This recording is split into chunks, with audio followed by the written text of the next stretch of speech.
Pioneer fans, Pioneer Varsity football is live and on the air.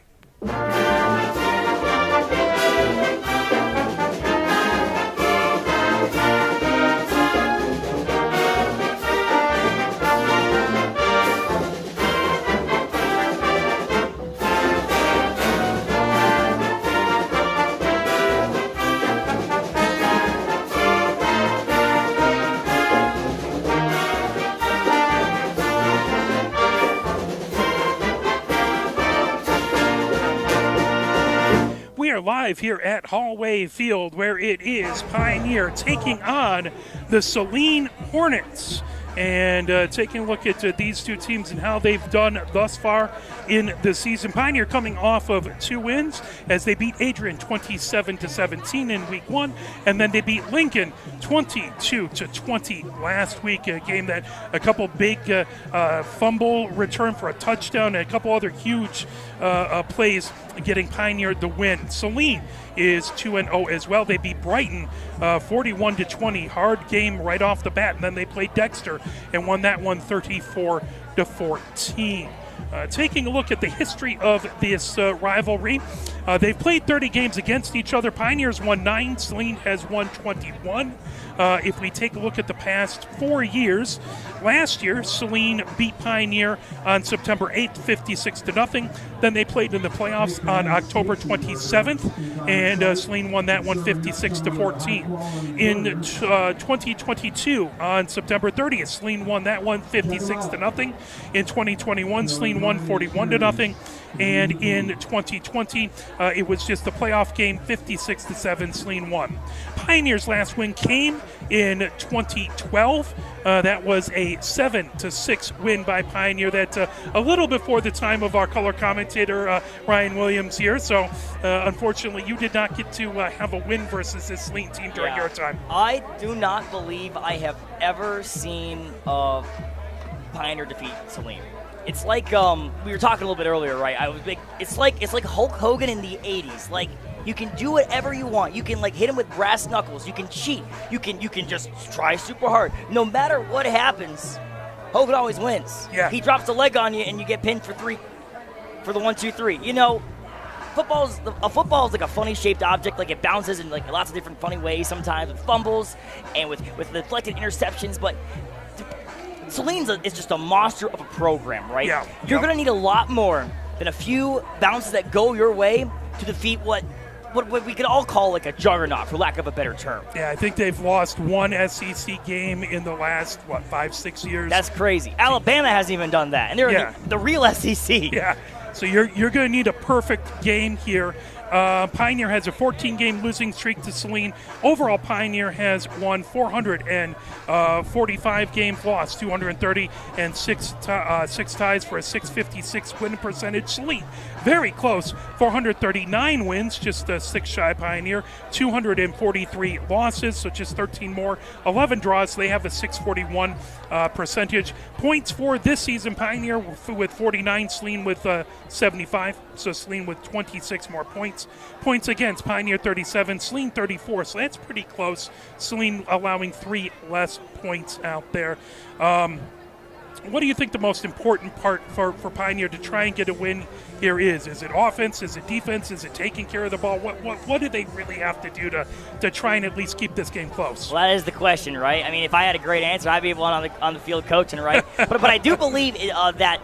I mean, it's the big play. It is the breakout play, whether you're on offense or you're on defense. That outside run that goes for 65 yards and a touchdown, that pick 6 in the last quarter of a game. Like, the big plays can just be, momentum shifts on the scoreboard. It can be momentum shifts in the hearts and mind of the impressionable youth here, which there is a ton of both Saline Hornet fans and Pioneer fans. Good crowd. It is a great crowd. And, if you can get those big plays, if whatever you see on film, man, is going to be able, if you just catch one guy out of position, if you can catch if you get a few good blocks, man, then if you do that early, Pioneer's going to be in a really good position. But you just cannot let go. I mean, there's not high school football is it's a beautiful sport, right? But at the same time, you need 11 men to be on the same page every single play for perfect plays like that to happen. That simply just does not happen. No one can be perfect for an entire 4 quarters. Now, you'd love to be, but simply you just can't. So what can you do to maximize your strengths, to minimize your weaknesses? Because that is exactly what Saline has already game planned and already prepared to do. Hopefully Pioneer, they played a really good defense last week in Lincoln. Yeah. And that defensive line gave the Pioneer offensive line fits last week. So hopefully that's something that Pioneer can keep the pocket a little bit more clean this week. The defense played really good last week. So we're looking to build upon that versus Lincoln. But this is another beast. As across the way, Saline is in their, the Saline students are in their highlighter colors. Over across the way, so if they cross the street, everyone will see them. Yes, very easy to see. And the Pioneer students are in the jerseys, so lots of good jerseys out there. Hutchinson, Jordan Poole, all sorts of great jerseys down there. Love to see that fun for the students. So students are filing in. Game time temperature 78 degrees. It's a couple degrees less than it has been this week, so that will be nice. It'll get a little cooler towards the end of the game. So we'll keep an eye on that as we are counting down about 4 minutes to go as the band is coming out here getting ready. We always appreciate the Pioneer Marching Band. We'll, for the halftime show, we will turn that over to them and talk a little bit about that afterwards. But let's play a couple messages from the MHSAA, and then we'll turn it over to the band and get going. You're watching Pioneer Varsity Football, brought to you by Arbor Broadcasting. Here are 5 more good reasons for multi-sport participation. Multi-sport athletes are more coachable. They have higher athletic ceilings. They become better talent in the long run. They have higher sports IQs. Their sport skills transfer, and they are better teammates. Multi-sport participation is cross-training for life. Learn more at the MHSAA website. A message from the Michigan High School Athletic Association, promoting the value and values of educational athletics. Here are 5 good reasons for high school multi-sport participation. Fewer overuse injuries, less opportunity for emotional burnout, exposure to different kids and coaches, exposure to different roles, and learning to compete better. Being a multi-sport participant can help a kid become a more well-rounded person. Multi-sport participation is cross-training for life. Learn more at the MHSAA website. A message from the Michigan High School Athletic Association, promoting the value and values of educational athletics. Where can you find good information on all kinds of topics related to the well-being of our student athletes? Check out the health and safety page of the MHSAA website. Learn about multi-sport participation, heat and hydration, cardiovascular resources, as well as insurance benefits available for our students. It's all on the health and safety page of MHSAA.com. A message from the Michigan High School Athletic Association, promoting the value and values of educational athletics. The love of the game draws us to sports, as players, coaches, spectators, and officials. For officials, it's a way to stay in the game they once played, to feel the thrill of putting on the uniform, stepping out of the playing surface, hustling to make the call, and building the relationships which can only be built in sports. If you still have that love for the game, we always need new officials. Register now at MHSAA.com. A message from the Michigan High School Athletic Association, promoting the value and values of educational athletics. Sportsmanship has never been more important between the lines in athletics and outside those lines in our communities. To listen to presenting the Ann Arbor Pioneer High School Marching Band. Band, take the field.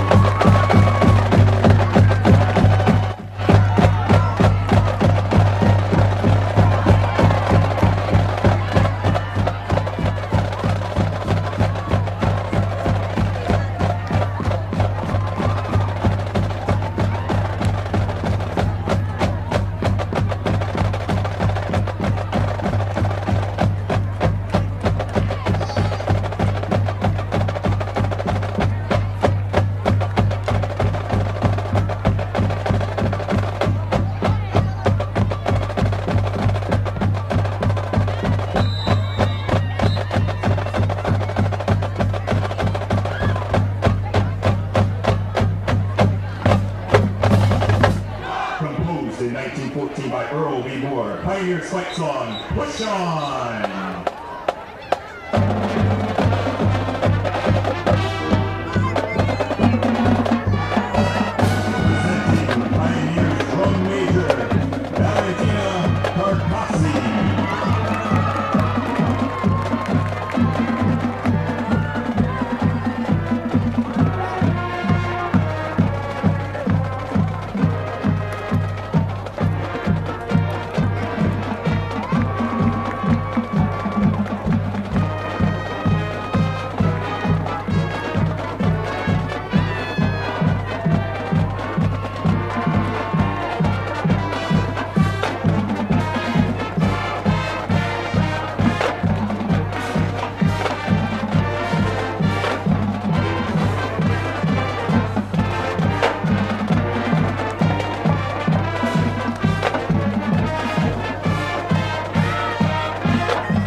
Honor America, would you please rise, remove your hats, and join Mr. Elliot Pollitt and the Pioneer Marching Band in the singing of our national anthem.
The fantastic Pioneer Marching Band out there. And how much did the band fire you up as you were a player, getting the fight song played and having a nice band ramping everyone up in the stands? And Mark, I mean, I was thinking about that when I saw, when I was watching the band play. I've never seen that, before. I mean, I always would get to the games late because I was always out with the other, when I was on JV or freshman, we always get to the game a little later than it started, because we were out just doing shenanigans or whatever. Get to the game a little late, as high schoolers often do. So I was looking at this, and I was like, oh, because I've either always been a little late or I've been in that locker room, man, and I'm fired up right here. So imagine what those boys are thinking about in there. The Emmy Award-winning Pioneer Marching Band. Love to see them. Absolutely. The Saline Hornets over there. So Saline across the way, and Pioneer will run through the tunnel and come out. Coach Griggs right there to meet them, and led out there by Kowak, and as Med Zago out there as well, leading the team out. Jan Sane, who had some big plays last week, Al Kakani out there, so Heiss in the middle of it all.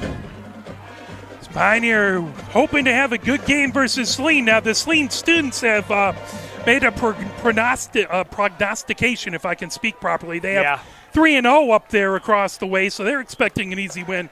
We're hoping Pioneer can make it a little tougher on them than that. Yeah, will they be a prognosticator, or will they come out a fool?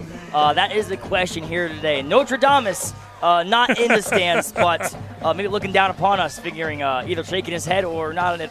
But I will say that the walkout, the little run out that the Pioneer boys in black just did earlier, that does definitely fire me up whenever I remember doing that when I was a player. It's just what it represents. It represents, all this energy, this pent-up frustration, the anxiety, the trembles in the middle of math class that you feel. Not about the test you didn't study for, but about the game that you certainly did study and prepare for. The moment you expel that energy, get to those double block A's, it's go time, baby. Time to rock and roll. Absolutely. Pioneer in their home black jerseys with the purple trim numbers in white on the front and on the back. Black pants and those kind of black helmets with the block A's on them with a nice little sheen across. Saline is in their away whites with the nice numbers in dark blue on the front and on the back, outlined in yellow, and the yellow pants, and then their white helmets. As John welcoming everybody to the game. Appreciate having him here as well. Very nice crowd here today. Love to see the support here. College football, high school football rather, not just a way of life in Texas, as they always say, but certainly a way of life here in Michigan as well. Southeast Michigan, you see the beautiful Michigan Stadium right there across the horizon. Many of these players from both sides of the field here want to end up putting on the maize and blue one day. Absolutely. So there's no better opportunity to do it against Saline. Pioneers set to kick things away as Jang has the ball set at the 40. All the way back over to on the near side is Woods. Back deep, a little up from him. Not back quite as far as Abati. Pioneer runs up and then they step back. They do that every kickoff for the varsity team. I assume at some point in time we'll see them actually kick that short. Yeah. As Jang kicks it away, comes all the way down on the near side. Woods picks it up right at the 5. Woods to the 10, to the 15, finds a hole to the 20, gets out to the 30, taken down. Gary, the first person there. McCoy there as well as Gary first person, but there was a cohort of Pioneer players taking them down. But good starting field position at the 31-yard line for Saline. Yeah, you always got to set your feet. Kind of like stutter step a little bit and get low. Those old saying, low man wins in football. Saw a little an opportunity from number 24 on the Pioneers side. He says to be a little faster, could have even pinned him down more like towards the 15. But fine field position here for the Ann Arbor Pioneer defense. Hopefully they can make a good stop here as the Saline Hornet offense rumbles to the field. Tommy Carr, of course, grandson of Lloyd Carr and second grandson of Lloyd Carr to play for Saline. Well, that's crazy. As Tommy Carr is back in shotgun formation, 3 tight to the left, now pitches off over to the right-hand side, and he is taken down. I believe that's Akram Farha taking him down. Rush was the ball carrier. Yeah, Akram Farha just immediately just diving for the ball carrier. Love to see it. As we mentioned earlier, man, got to start off right. And if you can get them to punt here, that's exactly what they need to have happen. Loss of a yard. They'll bring up 2nd and 11. Rush in the backfield to the left of Carr. Again, receiver stacked to the left. Now man in motion from the left to the right. Carr takes it, throwing over, wide receiver screen to Woods, and Jang right on top of him. McCoy to finish him off, as well as Jan Sane. Good tackles right there. I don't know how many of our viewers, man, are watched the JV game that I was on last week, but wide receiver screens were a huge part of Pioneer's success. The problem with wide receiver screens, though, is that if the defense blows them up, they can be disastrous. Now we're at a nasty 3rd down here for the Saline Hornets. What a great start from the Pioneer defense. 3rd and 14. Pioneer trying to make something happen here. Carr calls for the snap, looks to his left. Carr throws downfield and it is intercepted as Al Kakani gets the interception as Pioneer gets the turnover. He'll be down right about the 21-yard line, and a huge defensive play by Al Kakani. You never get a second chance to make a first impression. What a great play from Al Kakani, man. Right, exactly what you need. Although I do see some laundry on the field there. Looks like our referees there have started huddling up. So we'll take a look here. But if this holds, man, what a start. Absolutely. Have you seen the start this well happen for the Pioneers so far against Saline? I have not in our 7 years broadcasting. I have not seen this solid a start.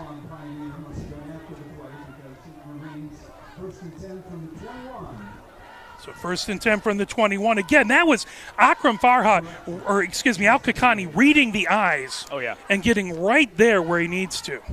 Yeah, I mean, when you see the speed of the game, the old adage of the players that can really do well, you can adjust to the speed of the game. I saw him a little bit just looking at the eyes of the defense, the quarterback, as you said, and exactly what he needed to do, kick it off, what we need.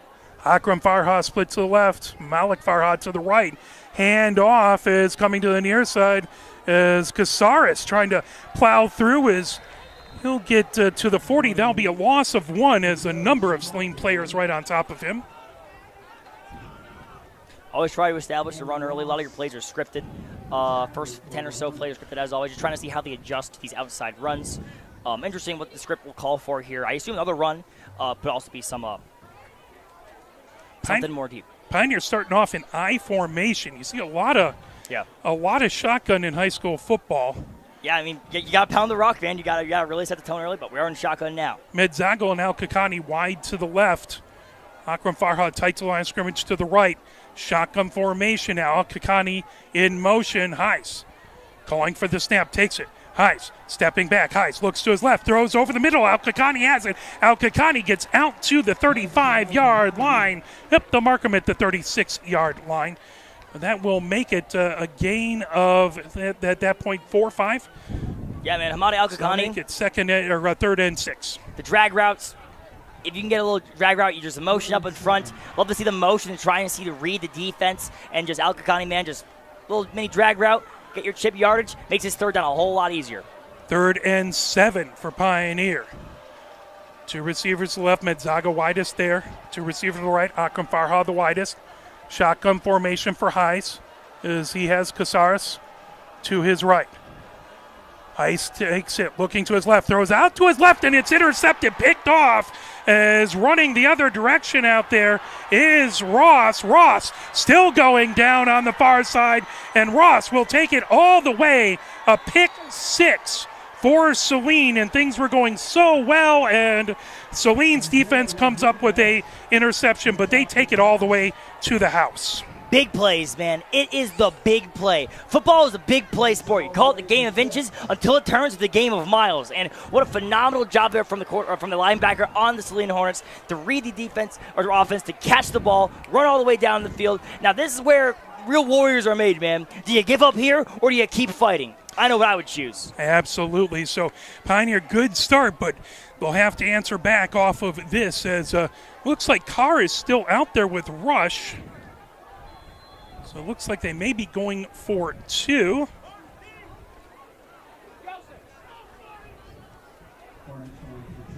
Oh, there comes so quick Pioneer running in, Yansing getting in. Man in motion from the left to the right. Carr has it, hand off, trying a wide receiver jet to sweep, and that's a touchdown, as that would be Woods who took it in motion from the left-hand side to the right-hand side, and that's 8-0. As Saline answers back after Pioneer gets the interception. Saline answers back, runs it all the way back, and now Pioneer will have to dig deep and try and come out and match some points in this next possession. To be fair, here's the spin zone for this, man. Obviously, you never want to, say, oh, never mind, this interception was worth it. But, you picked him off, and then you picked him off.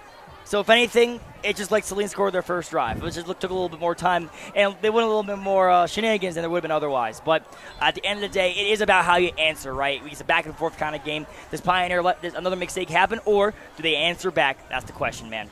Absolutely. It doesn't matter. Mistakes will happen. All that matters is how you get back up and try and come at it the next play.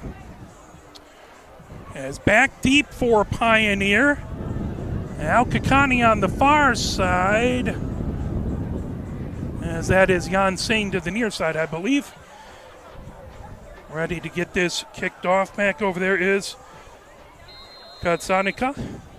So Katsanika raises the right hand, puts his foot into it high, end over end kick, as that's going to be grabbed by Al-Kakani. Al-Kakani coming up the far side through some traffic, and he'll spill forward to about the 29-yard line. They might give him the 30. Looks like they're going to give him the 30 there. Ooh, a flag late coming from the pile. So, excuse me, that's Akram Farha who took that kickoff out to the 30, but a flag late. That's typically the personal foul. Yeah, didn't want to speculate, but I did see some finger pointing from some of the players on both sides there. So maybe some bad words were shouted. At this moment,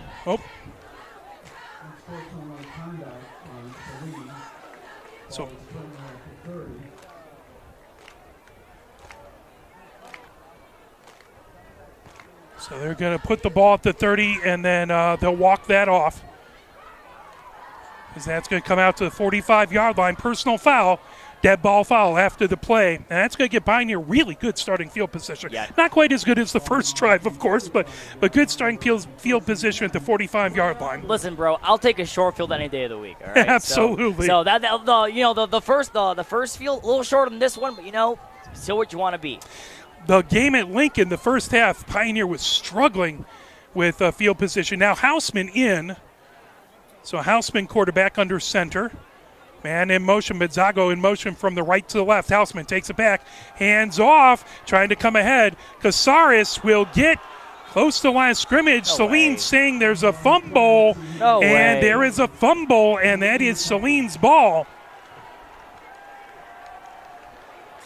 So 2 consecutive offensive plays for Pioneer turn into turnovers. It's a big play, bro. I was trying to watch play. the replay here and see as Yeah, coming over and punched just out. in the scrum there, it got punched out. So You got to protect the rock band. That thing's worth millions and billions of quadrillions of dollars. If that's what you want to tell yourself, then tell yourself that. It's called football for a reason. You got to remember the bad ball, man. So Pioneer will, the defense will try and shake that off. Quick change situation here. Pioneer will, defense not expecting to be on the field, but here they are. Shotgun formation, 1 receiver to the left, 2 to the right. Carr calling for the snap, rush to his right. Carr fakes the handoff, throws over to the near side to the tight end. He'll get shoved out of bounds as Paul McDonald was right there. But that was Perrin. Dude, what an aggressive block from number 17 on the Saline Hornets, man. Just manhandling the cornerback, unfortunately. Got a few more extra yarders just right off of that, so way to hustle for that young man. Cruiser, the tight end, who took that, and, well, he did cruise down the sideline. And that's going to make it 2nd and 2. Paul McDonald again with the push to knock him out of bounds. I watched for a weak side run here, but I don't know. Motion. 1 receiver wide to the left. Now they motion. Another man to the left. Stacked wide receivers tight to line of scrimmage on the right-hand side. Carr flushed out, and Dumboya takes him down for a sack. Dumboya takes him down right at the 45-yard line, and that's going to bring up 3rd and 11. How sweet it is. Euphoric. Sacks are always just the, it brings it for a split moment. There is no sadness on earth. When the lineman or the linebacker just gives a little bear hug to the quarterback, brings him down to the ground, it's literal nirvana. And now it's a 3rd down situation. You have to capitalize here. And Dumboya came up the middle, so there wasn't anywhere for Carr to go. No, not at all. He's under center now. He's back in pistol formation, taking it. Carr rolling to his right, pressure coming. Carr throws down the field and caught, is racing down, taken down by Al Kakani there. Quite an insane throw off his back foot from Carr there. Something like you look like out of Madden or a video game, but when you can get it right where it needs to be, who's complaining? Throw up the middle to Keys. Keys able to catch that as Akram Farha with good coverage, but he went for the ball, and Keys able to get that and just sneak forward. I mean, who could blame him? We've got 3 turnovers this game exactly, so getting a 4th one's probably on the young man's mind. 2 receiver to the left, 1 to the right. 1st and 10 from the 24-yard line. As Carr fakes the handoff, throws up the middle. That's caught by Keys again. Takes 2 players to take him down. I believe Akram Farha there as well as Jan Singh. But not before they get a 1st down, as they're going to mark that right about the 6-yard line. 1st and goal for Saline, as they're really using that middle of the field to get some throws. Yeah, the old Tampa 2 defense is so great, but it has that one weakness, which is like that middle of the field. If you don't have someone right there in their zone, you can just capitalize, just put the ball there. Carr takes it, looking to his left, throws out to the left, and incomplete. Al Kakani on the coverage. Good coverage, like the spirit. I'm glad the ref let the young men play there. That was Woods in the corner looking for that fade route and was just beyond where he could get to. That brings up 2nd and goal from the 6. 6:14 left to go here. 8-0. Saline with the early lead. That on a pick 6 return. Carr has Rush in the backfield with him. Again, 1 receiver to left, 1 wide to the right, 2 tight to the line of scrimmage. Now they have 3 tight to the line of scrimmage on the right-hand side. Man in motion from the right to the left. Carr takes it. Carr hands off. Rush trying to get up the middle. Dumboya and Gary right there. Finished off by Napier. And no gain. They will keep it 3rd and goal from the 6-yard line. I was terrified on that play from the guy running the jet sweep. I thought they were going to go jet sweep, go to a quick out to or pass to him. But clearly The linemen were not worried about that. They were worried about that run, as they should be, Solid ball, wrapped them up. What we need to be. Third down now. Surely you get a stop here. Now, we saw Saline go for it instead of kicking for the conversion, so we'll see if they go for it on fourth down. But Pioneer needs to get stopped first. 3 receivers to the left. Carr takes it, looking to the left. Carr throws that fade route, and that off of the hands as, again, that was Keys trying to get to a little hand fighting back there. They let him go as both players were involved in it, and that brings up 4th and 6. Or 4th and goal from the 6, excuse me. And as mentioned, they did go for it, the 2-point try, successfully. Looks like they're going forward again. And why shouldn't you? I mean, you got if you don't get it here, look how much field Pioneer has to go. You also have no idea how good their kicker is. High school, having a good kicker is worth its weight in gold in high school. A cheat code, man. Yeah. 2 receivers to the left, 2 to the right. Rush in the backfield. Shotgun formation for Carr. 4th and goal. Carr looking to the left, throwing over the middle, and just a little miscommunication as he threw it just a little behind. As that was a body going for that, and it looked like they were just looking for a hole in the zone, and just a little miscommunication there. Wide open, but just a little bit of miscommunication. Can't let it get to you. You're still up 8 points. 8 points in football is a lot of points. So especially when you got 94 yards of beautiful green grass to march down. I trusted Saline defense. I was a Saline player. So Pioneer got proven wrong. So Pioneer comes out 1st and 10 from the 6-yard line. Lots, as you said, lots of green grass between them and pay dirt, but an opportunity to build off of some momentum. The defense gets a big stop in the red zone. Now the Pioneer offense is going to try and answer back. Again, Houseman is in as Heis on the sideline.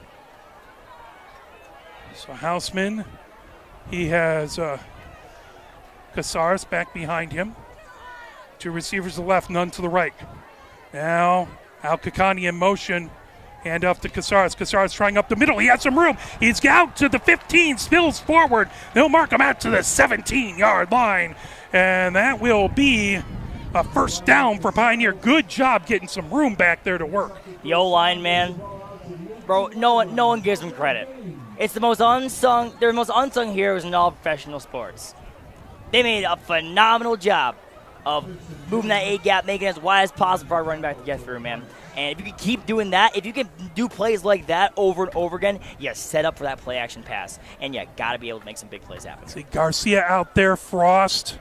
The center is Westfall. To the left, that's Ashforth.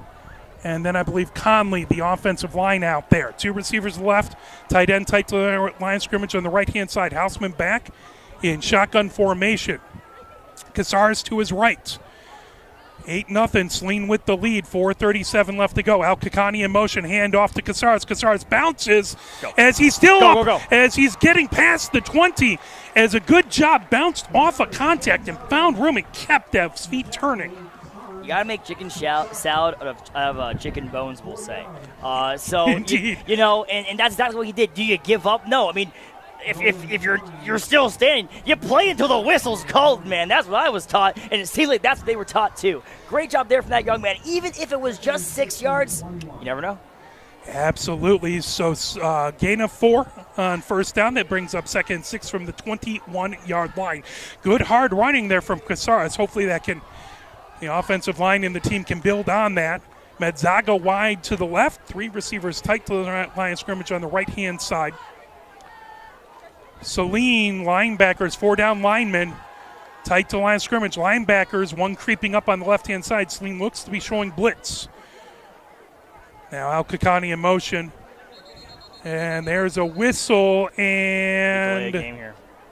Looks like it's going to be a false start maybe, or some sort of delay a game. You're right. Yeah, absolutely. Yeah, a lot of the quarterback doing his best to get his men in order.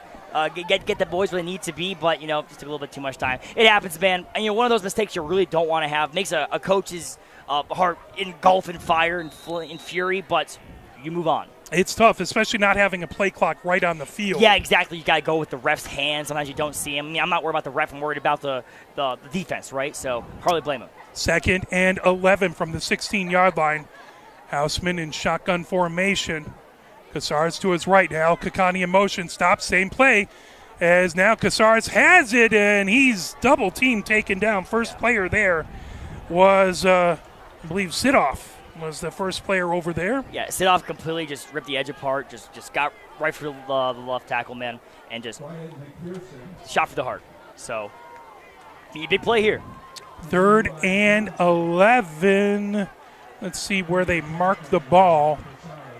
They're bringing it back. I think they're going to mark it all the way back where the linemen are standing at the kind of between the 12 and the 13-yard line. So that's going to be 3rd and 15. So Pioneers offense, they've made a first down. Now they're trying to make some hay, and they'd like to at least get a little bit more yards to flip this field. But Saline has other ideas. I'm not Nostradamus either, but I'd expect some pressure here from the linebackers. I expect a blitzer too. Medzago, the lone receiver to the left, 3 to the right now. Kakani comes towards the line of scrimmage. Houseman takes it, looks to his right, throws out to his right. That's caught as Al Kakani has it, but he's taken down right at the 19-yard line. That's going to be 4th and 13, 14. You know, they did not blitz, and good for them.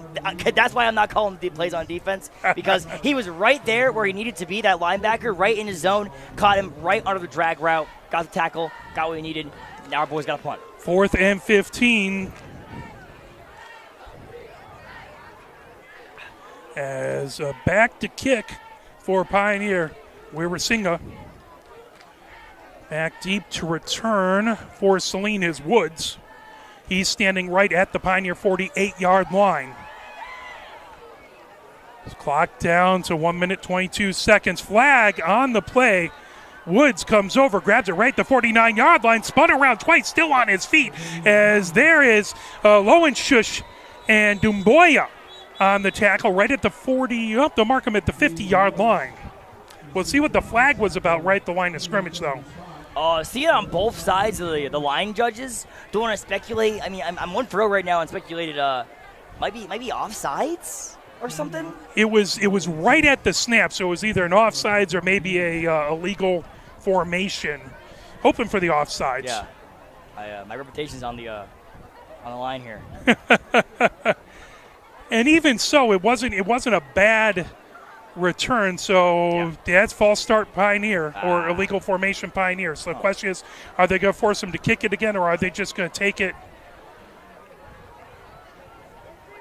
You could force them to kick it again. They'd be pinned back pretty far, but it does feel like that's the offense from the Saline Hornets over there. So it looks like they're just going to play where it lies. They're going to take the 5 yards after the return, so that's going to be 1st and 10 from the 45-yard line for Saline.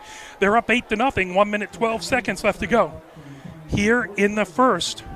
Pioneers defense came up huge on the last drive, stopping Saline in the red zone. They're looking to do the same here. 2 receivers wide to the left. Tight end tight to line of scrimmage on the right-hand side. Actually looks like 2 tight end set. Jumbo package. A lot of meat up front. Carr looks like he's going to be under center as Rush back there. And then they have Harris as the fullback. So deep back is Rush. And or fake the handoff. Carr rolling to his left. Carr throws down the middle of the field as that's caught by Keys. Keys taken down out there by Jan Sain, but not before he gets all the way down to the 24-yard line. 1st and 10 for Saline there. The Carr and Keys connection is looking real cute right now. I mean, there's a lot of merch opportunities with the Carr Keys pun. You know, you just have the whole crowd jingle them. And why shouldn't they, man? They're putting on a show. As Saline has been really running 2 receivers deep to clear out those safeties and picking off and getting that crossing route in the middle. It's just football math. You just got to move the defenders. If the defenders are going to play man like that, you get a crossing routes. Crossing routes are generally good at meeting man, especially when you have a guy who seems to be like a beast, like number 17 there is, Keys. And now they're kind of back right where they were when they made that nice stop off of the 4th down. So they're in trouble again. Make it happen one more time. 1st and 10 from the 12-yard line. Pioneer 4 down lineman. Linebackers throwing blitz. Carr throws to the right-hand side as that's knocked away. Woods on the near side, and I think that was Jan Singh who got his hands in there. Yeah. What a hustle from that young man. Jan Singh, I mean, hustle is contagious. It really is. You see us, like someone make a superstar play like that, you're going to fire up the squad. You're going to fire up the boys. Oh, what? You can do that? Watch me. Boom. It's all mentality. Optimism is truly contagious. That brings up 2nd and 10 from the 12-yard line. Yeah, good job to get right in front of that ball and not give Woods an opportunity. Woods wide to the left. Now Keys, we'll see, they're looking to get the play from the sideline. Keys comes over to the left as well. Defense got to get set. Body over to the right. So 2 receivers left, 1 to the right. Shotgun formation, hand off to Rush, and Rush, nothing doing back to the line of scrimmage. Good, solid play up the middle by that defensive line. Yeah, you see an open hole, you close it. Defensive line, so the linebacker, the Mike linebacker, blitzing in exactly where you want him. You got out there again, Frost, Newman, Napier, all on that offensive line. Paul McDonald just to the left there. Dumboya down on that line as well. So Stout up front. That brings up 3rd and 10 from the 13-yard line. A Pioneer knows Saline's going to probably go for it both in 3rd and 4th, so they could run here, try and pick up some of that. You know who we watching out for here? Number 17, but timeout. As they move the tight end from the right to the left-hand side, but timeout called. It's Pioneer staff, defense pulling them over. Oh, excuse me, no, that was first quarter, end of the first quarter. I was so engaged I didn't watch the clock count down. Yeah, exactly. I was like, what do they see? Who would have called that there? It looked like it was a good. It was not either. It was Father Time. Indeed. So, and he does not wait for no man, no formation. Indeed. And you know, Father Time has done a pretty good job here for it shouldn't be an 8-0 game. It feels like whenever I played Saline, you're down a lot more than 8 points at this point. Yeah. So something's working, right? And it does seem to be that kind of bend, not break mentality from the defense. Because we all watch football. We're football guys, through and through. Defenses get smoked on a regular basis. There's 30 points scored in the NFL and college all the time. Absolutely. How do these men not just want to just freak out and just quit all the time? Well, it's a bend, not break mentality. Yeah, you're going to lose yards. The entire point of the game is to gain yards. So, it's all the end zone, though. They can go 9 yards. But that last 100, if they don't go there, you did your job, tactically. And it's less room once you get into that red zone. Yeah. The secondary has less room to cover. Yeah. It's a more compressed space.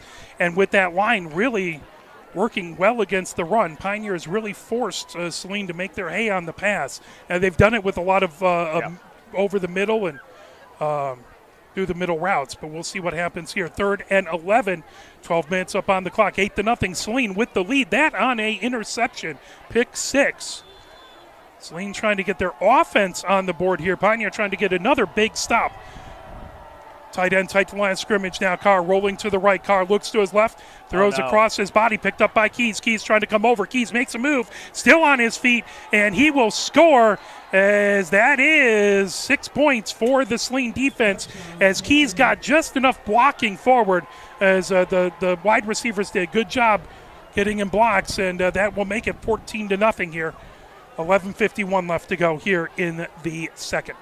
Yeah, screens are beautiful at every level of football, but they're just the most delicate art form. It's like blowing glass, and everyone was in position. Exactly, maybe Keys. He waltzed through. I mean, there was a Pioneer defender who got to him, man, before, or maybe a second one even before the line of scrimmage. He ran through him. This guy's a monster. He hopped to the right, and then Furlong, as well as I believe it was Pickles, lineman down there. So 2-point conversion.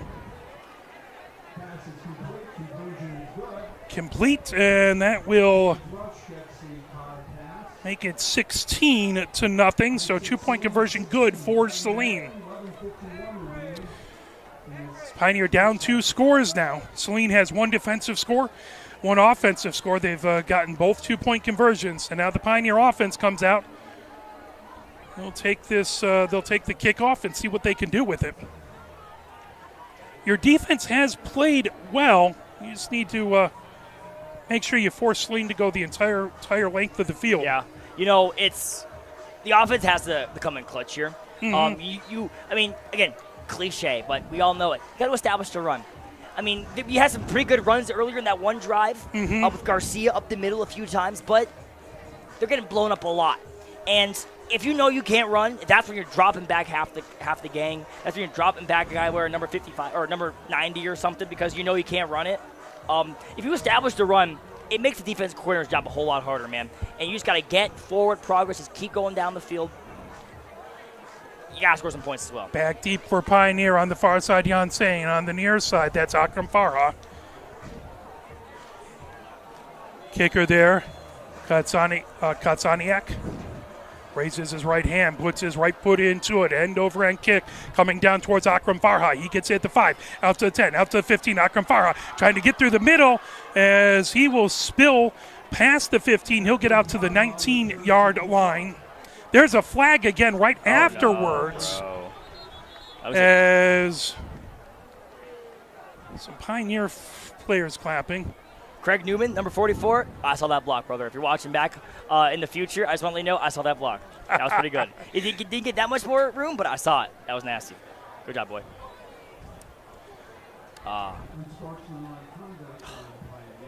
So Pioneer will take a 15-yard penalty on unsportsmanlike conduct. So they got one. They got him to the 45-yard line last time. This one's going to take them back to the 10-yard line. So Pioneer, again, the offense in a hole. They've had some tough starting position. Can't make mental mistakes either. Mental mistakes more deadly than the physical ones. Guys, keep your cool, especially in a rivalry game. 1st and 10 from the 10-yard line. 11:47 left to go here before halftime. 16-0. Saline with the lead as Houseman in the backfield. Casares to his left. 3 receivers, trips to the left. 1 receiver to the right. That's Medzago. 3 down linemen, 1 lineman, a 2-point stance for Saline. Houseman takes it. Houseman throws out, and that was tipped as they were trying to get wide receiver screen to Al Kakani, and one of the linemen got their hands up and knocked it down, and that stopped the play before it could even begin. My heart skipped the beat a little bit because you know what usually happens when stuff like that happens. You have a tip ball, and that leads. And then right there, lineman catches it, but fell right where it needed to be. You move forward there. I saw the vision, though, but hey, just great hustle from the lineman. That stuff will happen. Get the big mitts up there and knock it down. If you can't get to the quarterback, get your hands up, right? 2nd and 10 from the 10-yard line. Again, trips to the left. 3 receivers to the left, 1 to the right. Shotgun formation. Now Casares splitting out to the left. Houseman alone in the backfield. Throws quickly over to Medzago. Medzago trying to get past he was trying to get past and got out to about the 13-yard line, but a really, really good play back behind his McPherson. Got him from behind right before Medzago could really get the wheels going. Great job from our QB. Catch that low snap. That was a very low snap. So, and love to see it. It looked like he could have broke free there, man. There was a lot of green grass in front of him. Just got wrapped up by a few Saline defenders. It's hard when you're not expecting it, and all of a sudden your feet go out from underneath you. Yeah, exactly. Gravity don't stop for no one. 3rd and 7, so that was a gain of 3. Pioneer puts 3 receivers wide to the left, spaced out, 1 to the right again. Last 2 times Casares has motioned out to the left. We'll see if he stays in. Houseman. Again, you expect some big blitzes here in 3rd and 7 by Saline. Yeah. And in motion is Kowak. Hand off to Casares. Casares gets out to about the 14-yard line. That will be a gain of 1. That'll bring up 4th and 6. So Pioneer playing it safe, looking for the run, trying to get up the middle. The gutsy play call. Runs to the middle haven't really broken free for a lot since the early in the first quarter. And unfortunately for the Purple People Eaters, it's punting time. Indeed. 4th and 6 at the 14-yard line. Pioneer looking to kick it away. Got 2 punt returners far back. So they got, again, 2 players indeed. Back. Woods to the near side. and rush to the far side. Woods is going to catch it at the 50. Woods makes a move to the right-hand side. Woods trying to break free. McCoy trying to get to him as there's the punter trying. There's a flag, though, down right around the 15-yard line. As Woods gets all the way down, they're going to mark him right at the 6-yard line. Nice return. Love the hustle from the punter as well, just a little too slow. So we're Rasinga trying to get that. The punter trying to move over. And it looks like that's going to be a penalty. And so a legal shift by Pioneers, so that will give it. Two pre-snap punting penalties. Yeah, the legal formation earlier had the illegal shift now. So that's going to walk off 5 more yards. That's going to take him right in not only the red zone, but and goal to go. So it's going to be first and goal from the 8-yard line. 10 minutes up on the clock, 16-0. Saline with the lead.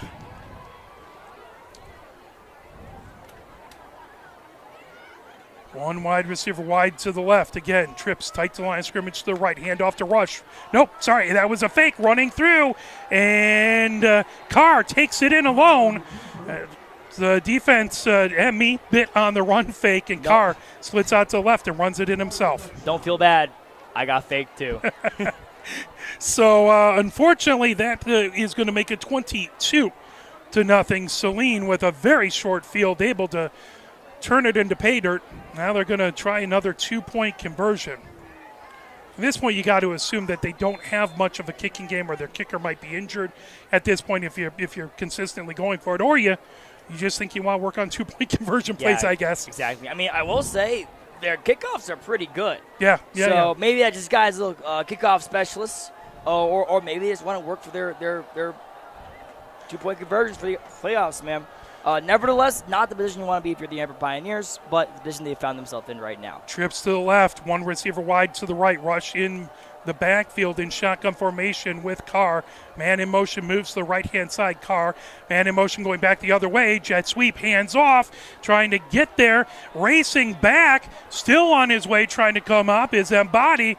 Mbati ends up out, and no, they're saying he did not break the plane. So failed 2-point conversion. That was it was going to the left and then went all the way over to the right. It's exciting 2-point conversion there. Yeah, no kidding. You got to wrap up, man. That could have been 2 more points for the offense. Saw there's opportunity to wrap them up around the 15-yard line there, and then the little Mahomes or the Antonio Brown or one of those punt returners of all time.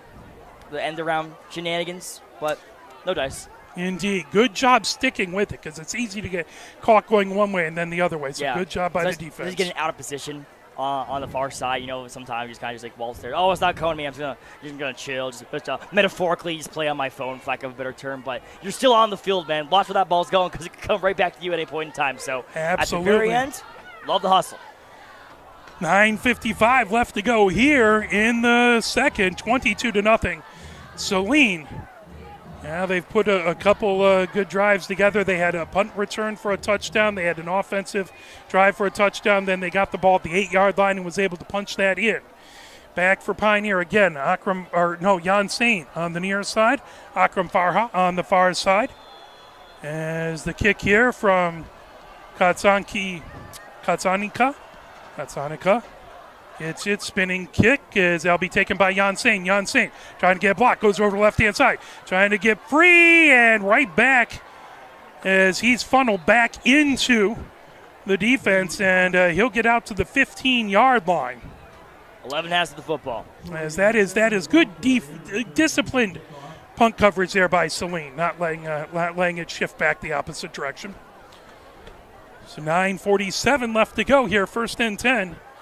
From the 15-yard line, 22-0, Saline with the lead.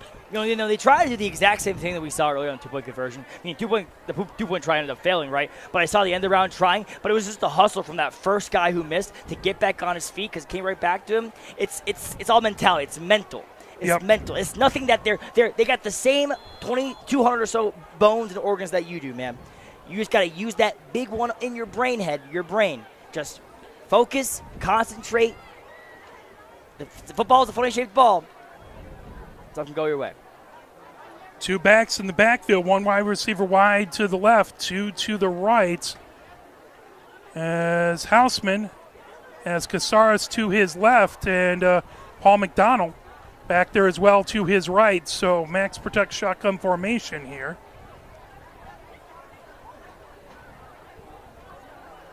Westfall looking for the snap now.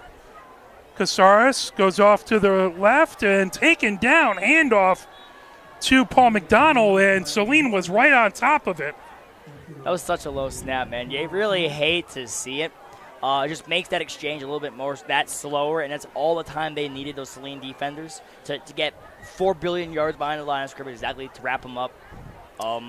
There was no chance at all there for Paul McDonald. You hate to see it because you do want to see these plans go into motion. You want to see the blocking schemes work out, but at the same time, it all starts with the snap. And if snap's low, uh-oh.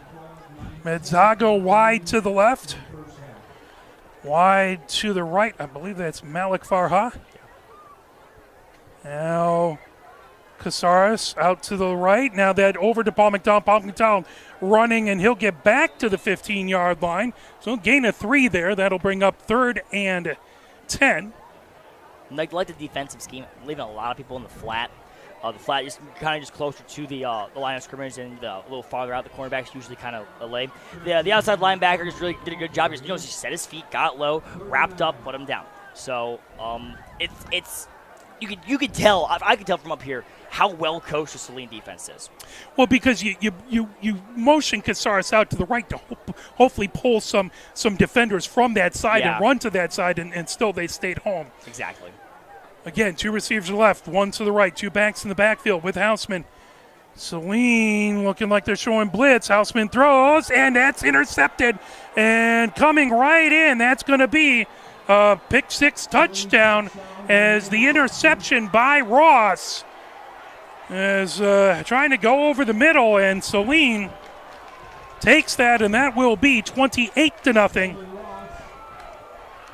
Hulk Hogan at WrestleMania 3, bro. Yeah. I mean, it's a program. When I was younger, like under one of the I tripped over my thing there. But like when I test. When I was a player, it always had this thing of the program, right? It's all about building a program. And I was like, what do you mean the program? Why can't we just worry about the team right now? Because we should worry right now. I want to win a championship, right? Yeah. It's all about the long build, right? Yes. It's just such a long build. And Saline just does a phenomenal job, which is maintaining this long build. Just maintaining there's nothing different about Saline, the human beings. It's just the program, it's the mentality, it's the coaching, it's the training equipment, man. It all starts from the ground up, and does a great job. Coach Griggs trying to get better every season here, Pioneer, as trying to get back. Carr avoids the sack, comes over, throws it over to the right-hand side, and that's a touchdown. As that throw right out, and that was over to Abadi. I mean, mistakes are only mistakes if you don't learn from them. Right, and if you learn from your mistake, it's not necessarily a mistake; it's an investment, and it's all about getting film. Getting a lot of just information. Just a lot of these kids are young, they're kids. They've got a lot of room to grow. It's the long game, right? Gary was really back there, and that was a really nifty just slide step by Carr to make that work. As it looked like Gary was going to get him, and all of a sudden Carr just hopped to his left and had room to throw it. Yeah, man. I love the little loft pass too, just a little rainbow. Yeah. As well, just a pure touch pass through. Made sure it was over the DB, and yeah.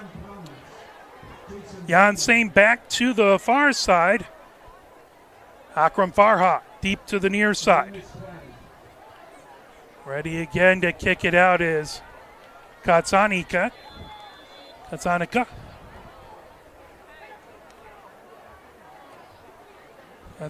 back to the 31-yard line, raises the right hand, comes up, right foot into it, can end over end.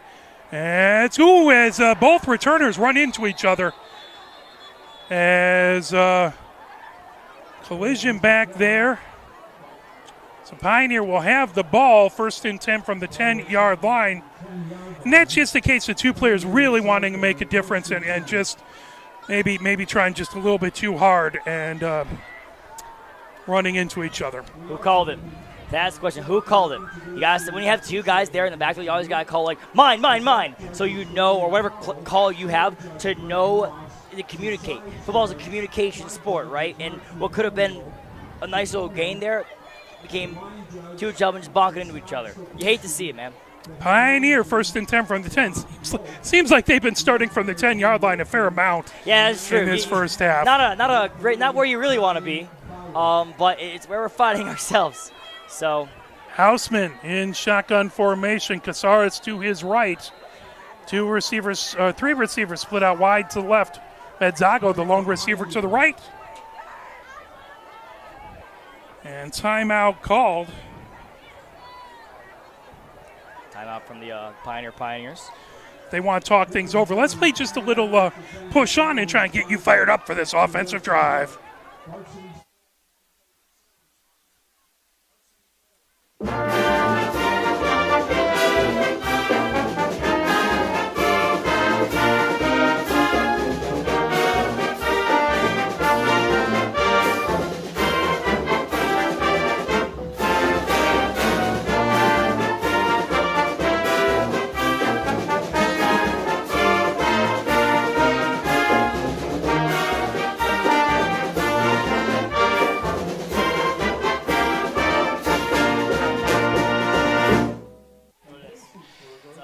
As Pioneer, 1st and 10. They'll actually put him from the 11-yard line. So Pioneer trying to get some things going on offense. Man in motion from the left to the right. Houseman takes it, hands off as Casares trying up the middle. Big push by the offensive line, keeping moving, and they'll get maybe a yard on that. So lots of hard work to get that hard-fought yard. Love the hustle. Takes effort. Team effort. Make it 2nd and 9 for Pioneer.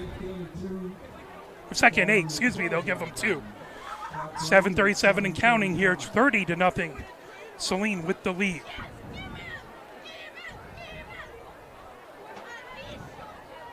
Good student crowd here for Pioneer. Lots of parents in here as well. Yeah, fantastic crowd, as you were mentioning earlier. There's a lot of things you can do on a Friday night, man. As a kid, supporting your teammates, supporting your classmates rather. Love that they're doing it. Medzago wide to the left. El Kakani in the slot to the left, wide to the right. I believe that's Jang. In the slot to the right is Kowak. Handoff on the jet sweep as El Kakani looking back as he has a lot of linebackers coming back, and that is going to be, did they give him forward progress out to the 1, or is that a safety? Looks like the one lineman on the near side has him at the 1-yard line. Looked like the line judge called that it was on the 1-yard line there earlier. I saw a giant pop from the Saline crowd, so I thought they maybe gave them the safety, but just miscommunication. Don't want to see it. So again, he tried to roll to the near side, and that spilled forward and tried to reverse, and he did a good job not getting sacked in the end zone. You really can't get too cute in football. I mean, ever since that 2-point conversion, I feel like people are just cutting back end arounds way too much. Relax. just do what you're taught. Do what you're coached. Under center is Houseman. Back deep is Casares. One receiver to the left, one to the right. Hand off and they'll get out to the 1-yard line again. That'll bring up 3rd and 20. 4th and 20, excuse me. 4th and 20, so that's going to make it an unenviable position for for Wirasinga to punt from. There is a Pioneer player down. So we hope he'll be all right as being attended to. Can't see who it is, but the trainer is very quickly out there to take a look at him. 5:45 left to go. You're punting from the 1-yard line. Not many such cases, I will say. You never really want to say you have a lot of experience punting from the 1-yard line. It's always frightening because you got to put that foot right just inside the end, and you can't drop the snap. You can't do anything. It's and you don't get your full distance back typically when you're right there on the 1 yard line. And the long snapper has got to adjust to, and high school long snapper. I long snapped a little bit in freshman era football. Long snapping, I mean, for me, bro, I was terrified because I had never touched a football. I'm swinging it like a yard above the punter's head. He just happened to have some hops, But at the same time, I mean, I don't know. I'm not a punter, so I don't know about I probably could get it to maybe 4 yards the other direction, perhaps. So that was Frost who was down. Frost getting up, and we hope he'll be all right. So Frost walking over to the sideline there. Dangerous sport. Love to see people commit to it. Love to see football live on, but hopefully that young man's all right.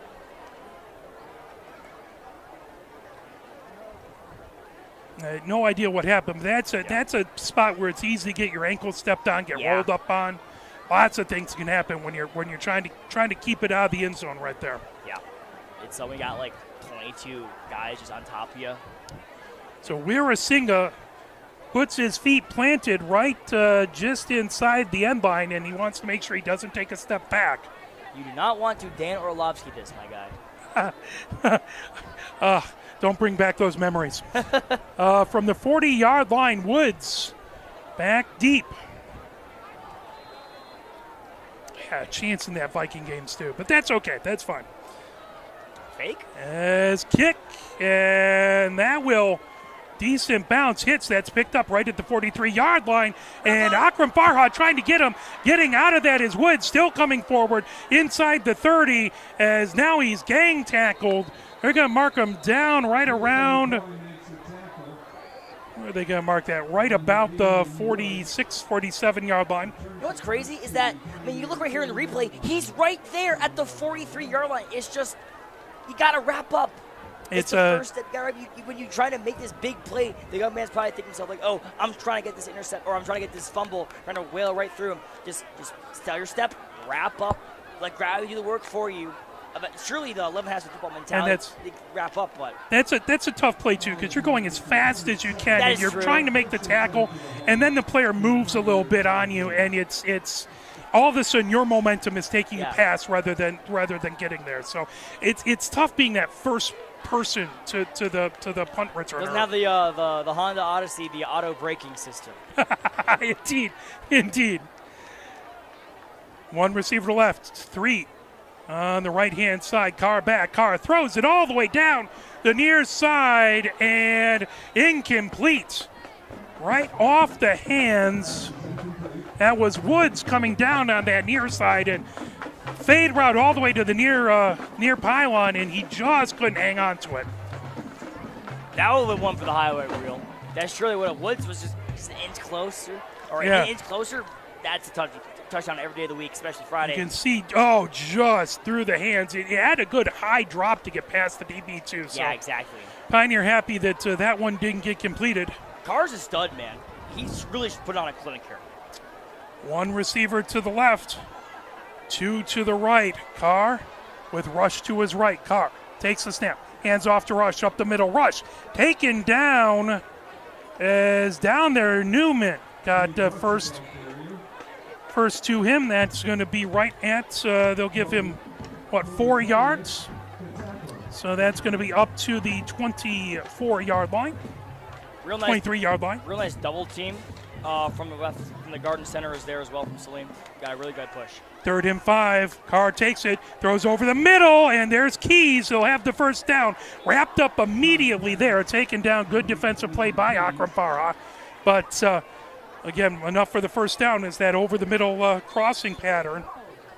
So he just found a spot in that zoning. Caught it and sat down in it.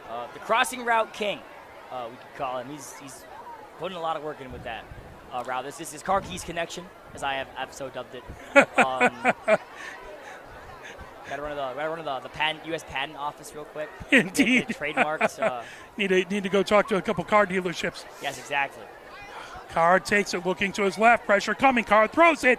And, caught and in for the touchdown, as that was a touchdown by Hansen. Cruz Hansen gets it. and the DB right there trying to get to it, and Hansen just had a little bit more up, a little higher, caught it at the high spot and was able to run in with it.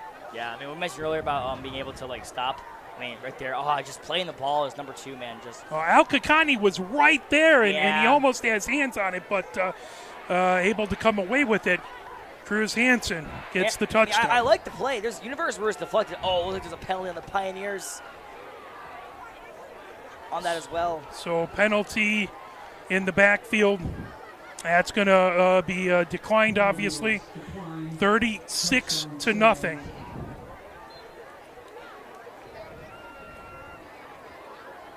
Man. Hansen wide to the left. 2 receivers wide to the right as Keys is in the slot. Over to the right there is a body. Rushman remains the back in the backfield. Pioneer linebackers close to the line of scrimmage. Hand off to Rush, and Napier was right on top of him. First contact by Napier, and not a lot there. Good job to take him down. I think he lost the yard. They'll be back to the 4. So that will be the 2 points. Nothing. 2-point conversion failed. So excellent job stopping the run there. So here our cameraman has his fan club out here as well. So 4:22 left to go. That's the first 2-point conversion they've stopped. So 36-0 Pioneer. Down to Saline. And again, at this point, you don't have to try and get all the 36 points back. You're just trying to make some good things happen, build up on some things that you can take into the Bedford game next week, and just ignore the scoreboard and work on executing what you can do. 37 points would be kind of nice, though. Oh, wait, look, the comeback would be amazing. 37 points, though? That would be delicious.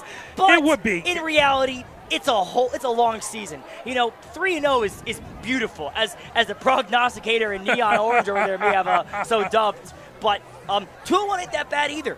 And it's all about next week. Bedford, a real ground game. And the ground game for the Saline Hornets.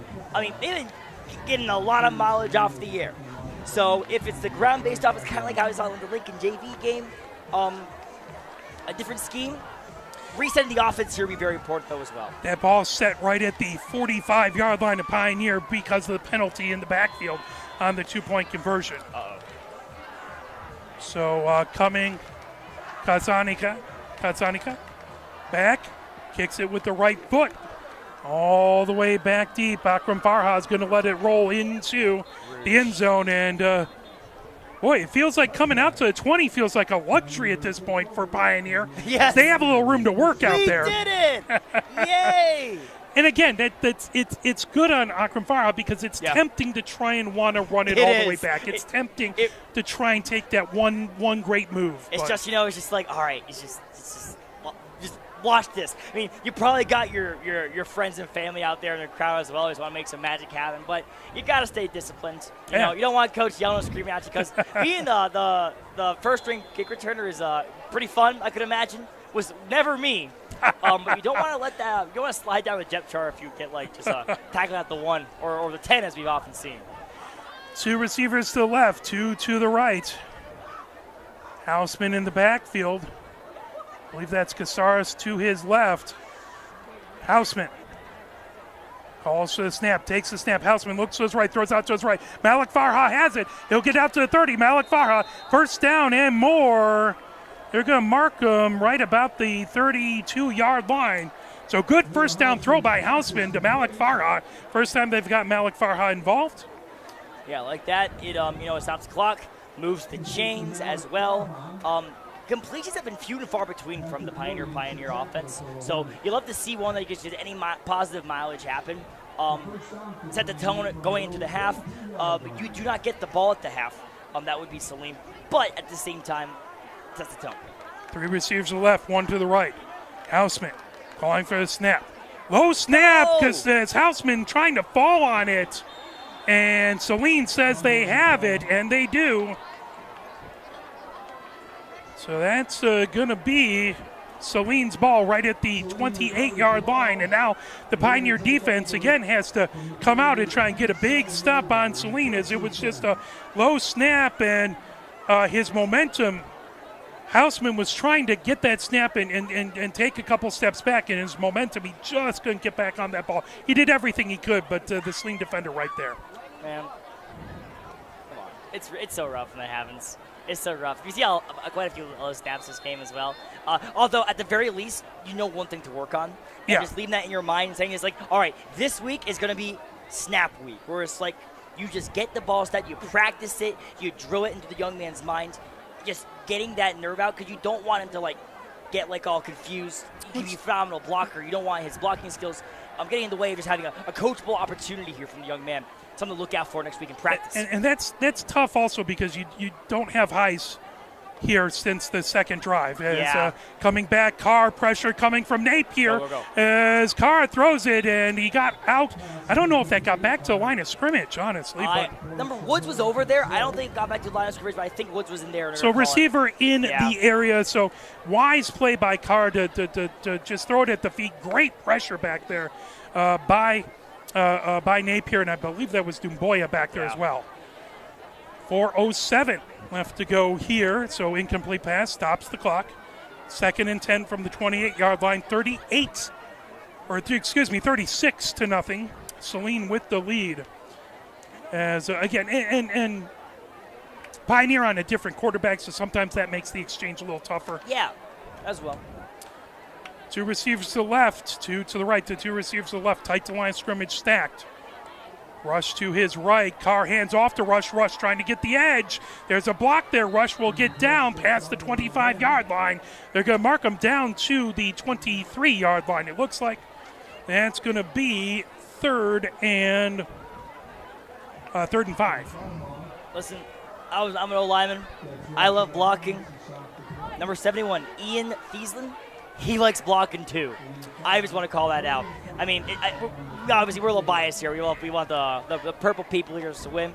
But number 71, he's a nice lineman. Why couldn't he live here? Come home.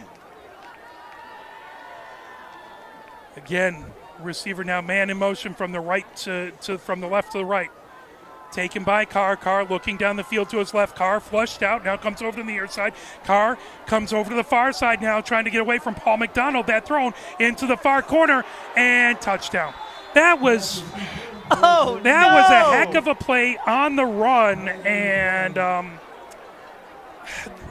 you just got to give it to young man. That was a great play. We want Pioneer to win. But that was something special, being able to throw a dime like that. The receiver got caught a little bit in the corner due to the rush taking so long. I think the receiver got lost in the backwash back there, but doesn't look like they're now was there a penalty on that? Looks like there was holding or something. Saw a little flag or personal foul. How bad? That's too bad, because I mean, good for us, yay! But at the same time, I mean, when making the highlight reel, the cool part about that is you can just like cut off the tape right after the touchdown, so you don't know what happens next. It's like a little TikTok clip for you. You don't know what has to know. Short form of video, man. You cut it there and then you move on. So back to the 38-yard line. That's going to bring up 3rd and a good way here. Yeah. That's going to be 3rd and 22, I believe. A man in motion from the left to the right. Carr takes it, looking downfield. Carr over to the right-hand side, throwing it over the middle. In stride.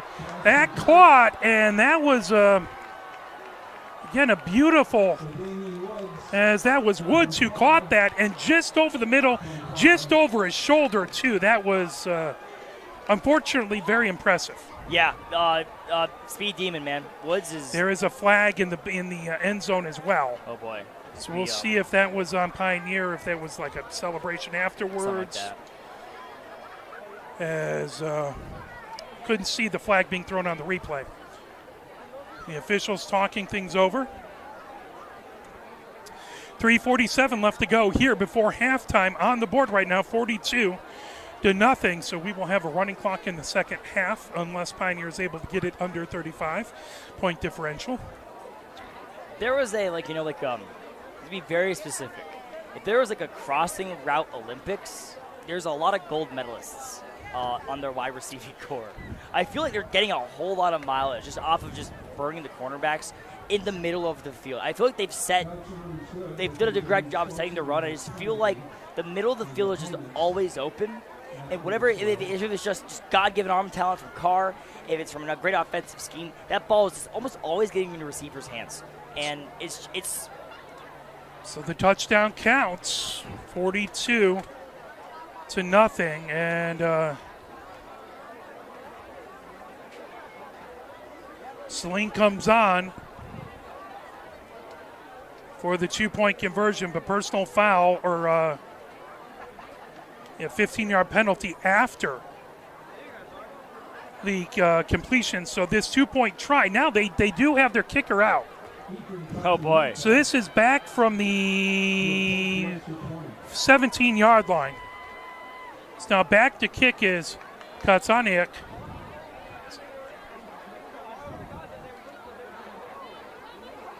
As that's a fake, running over to the right-hand side, throwing in the middle, and that is incomplete. Trying to get to Keys, as that was a throw from Abati, and Keys couldn't quite pull it in. As just makes probably Saline appreciate Carr just that much more, and it is 42-0 here. 3:47 left to go before halftime. Under just a little over a half moon up above to our right. I don't want to say anything because, like, whenever I play Madden, I mean, don't have a lot of time for gaming these days, unfortunately, with my adulthood, you know. When you become an adult, there's a lot less time for gaming. But whenever I was playing Madden, it doesn't matter. I'm always going for that fake field goal. So it was my brain. I was just, like, imagining the fake field goal. It ended up being what it was. But, yeah, usually you want to have the quarterback throw the ball. But, yeah, appreciating Carr, as you mentioned, a little bit more on that play. But and it wasn't a body didn't do a bad job. He just obviously that's not something that he was kind of fading back, trying to avoid pressure and couldn't get everything on that ball. Yeah, it happens. So ball set right on the near hash mark on the 40-yard line as, again, Katsanika back to kick it away, and Akram Farha to the near side, and Al Kakani to the far side this time. That's going to be back, and Akram Farha off of his hands. He dives and gets it back, as that was some good concentration as it just popped off of his hands, and he dove and grabbed it. So that will be out to past the 20, right to the 22-yard line. So a little more exciting than maybe you hope, but all that ends well. Not at the 10-yard line, though. Yes, we're not at the 10-yard line. We're all the way out to the 23-yard line. Yeah, if anything, the little dive at the end there to catch the ball, like, if you pushed him in a little few more yards, they wouldn't have had otherwise. So, Pioneer trying to get, they would love to get some points on the board before going into halftime, get something positive to talk about. Malik Farha is wide to the left-hand side. To the right, you got so now Malik Farha comes tight to the line of scrimmage. Kowak in front of him. They're stacked on the left-hand side, on the right-hand side. It's Medzago and now Al Kakani in motion. Houseman hands off to Al Kakani. Al Kakani trying the near side. Houseman with a good block. Al Kakani slips past a couple defenders. He'll get out past the 25-yard line. They'll mark him right around the 27-yard line. That's going to be a gain of about 4 or 5. It's so fun when the quarterback gets a block, man. It's like, oh, that's cool. Watch this. Ugh. Got him. But Houseman put the shoulder in, and that bought him just enough room. Yeah. It's always fun to get involved. Usually you just kind of let the running back just get the ball and kind of just sit there, just chilling. But it does suck how you're so far back behind the line of scrimmage. Just the push that the defensive line from the Saline Hornets is getting is impeccable. And it's setting the tone from the get-go almost on every play. 2nd and 5 from the 28-yard line. 42-0. Saline with the lead. 2 receivers left, 1 to the right. Shotgun formation for Houseman. Casares to his right. Blitz coming from the near side. Houseman quickly throwing over the middle. Malik Farha just couldn't quite get to it. Just a little out of his reach. I see the vision, though. The little back shoulder fade, but just a little out of reach, unfortunately. It was a really quick pass, and again, Houseman has been QB number 2 thus far, so he might not have gotten quite as many reps on that with Malik Farha. And sometimes he's so fast, you just think, I can just throw it out there, and he has the speed to get to it. It's not a Usain Bolt. Certainly very fast, though. But, I mean, yeah, just that you don't get the first team reps. It's just the mental, just the timing of each individual receiver. It comes with time, comes with practice. Houseman in shotgun formation. 2 receivers to the left, 1 to the right. Houseman takes the snap, and he dives on it as that got past him. And, again, playing it safe. And it's going to be back around the 20-yard line. That's going to bring up 4th and 14 for Pioneer. And that will bring on the punting team.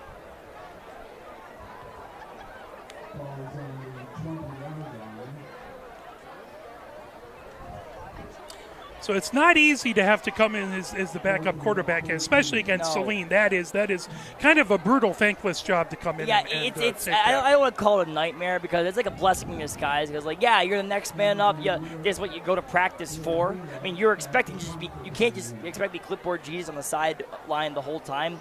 You got to expect the worst every game. But it is a rough position to find yourself in. Warasinga gets it, kicks it again. 2 men back. As that is caught by Woods. Woods going up the middle over to the blockades. Woods over to the far side. Woods to the 40, to the 35, to the 30. Woods pushed and knocked out right around the 27-yard line. Right in front of the Saline bench. They're going to mark it right at the 27-yard line, it looks like. Great job there from the Saline punt return, the punt blocking core. That you even see the lane that they set right there on the replay. It's just a phenomenal scheme. It has been the longest 4.5 minutes of the Pioneer football of my life, even. 1 minute 49 seconds left to go. 1st and 10 for Saline at the 27-yard line of Pioneer. They have a 42-0 lead, and they're looking to add more. We'll see if Carr even comes out for the second half. Carr is back there now. Rush to his right. He has 3 receivers to the left, 1 to the right. Carr takes it, looking to his left, now to the right. Got Woods. Woods gets it right at the marker, and he will get back to the line of scrimmage. And it's going to be 2nd and 10. Good job by the Pioneer defense over there tracking that down. The old Cesaro spin tackle. Loop-de-looping him around Shirley eventually, bring him down to his feet. Some of these Saline players seem impossible to bring down. You see a lot of just collision, people just bouncing right and left off of them. So being able to, again, wrap up, all it does is prevent that clock from ticking. Or it keeps that clock ticking just a little bit more, prevents them from scoring. And you get that first contact. You're just trying to at least hold them up for your other players to get there. Yeah, you're even putting him for position to, as you mentioned earlier, to finish him off, right? It's a teamwork. 2 receivers to the left, 1 to the right as Carr throws over the middle, trying to get to Keys, and Al-Kagani got his hands on that. I think it got right past Keys to him. He wasn't expecting it. Yeah. That's incomplete. 58 seconds left to go now. 3rd and 10 for Saline from the Pioneer 27-yard line. 42-0. Saline with the lead here. Pioneer trying to keep Saline from adding to that before halftime. We will keep it here for the Pioneer marching band, as we'll give you a break from our voices and let you hear the fantastic Pioneer marching band for halftime. They keep it to the left, 1 to the right for the receivers. Rush remains in the backfield to the left of Carr. Carr takes it, hands off to Rush. Rush has a blocker in front. Rush gets past down to the 10, the 5. Rush touchdown as he had good blocking out there. And that will make it 48-0. Number 51 on the Saline Hornets. You saw just the running back just grab the back of his jersey. He's like, all right, big guy, go. Just that's Furlong. Directing traffic. Furlong got the block he needed. And Furlong has been down the field on a couple big running and screen plays. So they got some big men who like to rumble downfield and get some downfield blocks. And that can't be fun when you're a safety or someone and you got big linemen coming at you. No. You need to go. I'm not coached we're in the wrong weight class, my guy. Indeed. No, I am the featherweight. You are the super heavyweight. But football, they don't play with those rules. You have the biggest 6'7", 420-pound behemoth versus little bro. Little Jimmy's not going to survive that, but it's a beautiful sport. It really Carr has rushed to his right, man in motion over to the right. There's a throw, fade route, And good job by Jan Sain back there. As Jan Sain in coverage, they're trying to get that back over to Leonard. And Jan Sain had the breakup as he did a good job not interfering with him, but just his body right there. Yeah, just great defense. Doing exactly what your coach just. So the second 2-point conversion, I believe, in a row, right, that Pioneers stopped. Yep. So that makes it 48-0 here with 51 seconds left to go.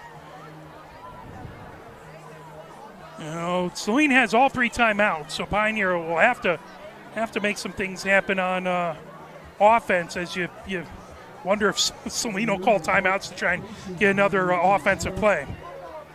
Bad. No. Hopefully not. Yeah. As, again, back to kick. Katsaniak. Carr and Keys have had far enough highlight reels here. Akram Farha on the near side, back deep. On the far side, Jan Sain. As that's going to come over, and that will be caught. Excuse me, was that Al Kakani? That was Al Kakani. Please forgive me. That 2 and that 3 when their side is to me gets a little tough. So that's going to be 1st and 10 from the 10-yard line. So Pioneer, again, their starting field position has to be about the 12-yard line on average. Yeah, in this first half. You can have one of the math teachers go ahead and watch the film, and then this is a bell for Monday. Just fit the averages of them. Although the average points per drive right now is 0. It's a little bit higher a little bit easier to calculate, we'll say gain at the scoreboard. It really does suck when you have the backup quarterback, when you're playing at such a powerhouse like Saline. Yeah. You really want to be at your A game. It does suck because, not to say there's an asterisk on it, because there's clearly not. I mean, they're dogs over there on the other team. They're monsters, behemoths, football geniuses, but it does suck. You want to be at your A game. It is rough that the quarterback position got a man down. Under center is Houseman. Casares back behind him. Hand off to Casares, trying the near side. Casares, and nothing doing. He'll get back to the line of scrimmage, just barely to the 10. Looked like there was a hole for a second, but boy, that Saline defense collapsed on that B gap really quickly. Yep. Clock running, 30 seconds left. Saline has no issues just letting that run to halftime. Pioneer will have to, I believe, snap it one more time. And then we can head to half, and Pioneer can make some adjustments, work on some things. And again, just try and get a couple positive things happening. Just try and make some things happen for next week. Don't worry about the scoreboard. Just work on what you can do against this very, very good Saline defense. And Pioneer won't have to snap again, as they'll run all the way down to 000s. And at the halftime, 48-0, Saline has the lead. So we will kick it over to the band. But if you're the coach, what are you telling the team to try and keep them focused and keep them from being too defeated when they come out for halftime? You gotta have a short memory. Yeah. I always said the NFL is like the "What have you done for me lately" league. Yeah. And it's not the NFL; it's high school. And in high school, it's even more "What have you done for me lately" kind of mentality. Sometimes, especially like the stands and in the minds of these young men, right? And you just have to take every day and every snap, like you take every practice and every rep, just one rep at a time. Yeah. Just doing your job, just setting a high standard, just going to each individual player and be like, there's a reason why you're starting. There's a reason why you're on this football team, man. Because we trust you. If you just trust yourself, do your job, you make little magic happen. You make these miracles. And miracles are not necessarily like magical. Miracles come through effort and teamwork, right? When Here's the band. So we'll turn it over. Yeah. We'll come right back to that. Pioneer Marching Band.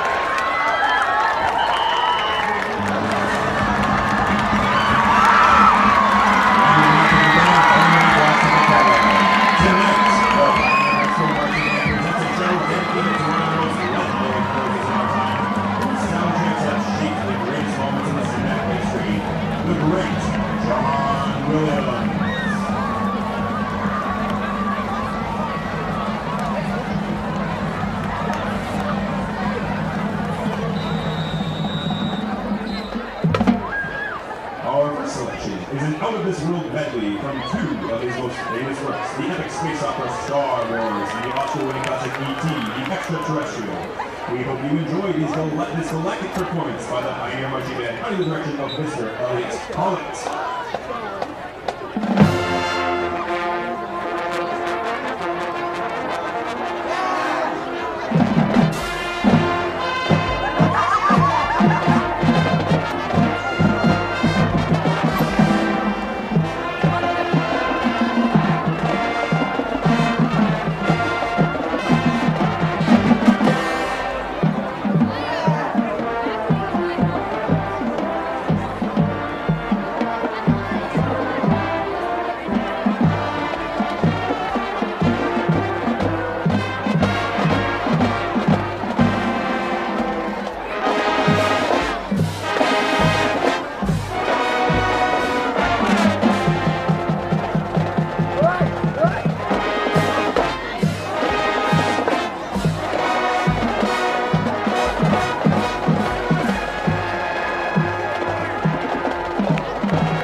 Next up, we continue to invite word creatures from long ago.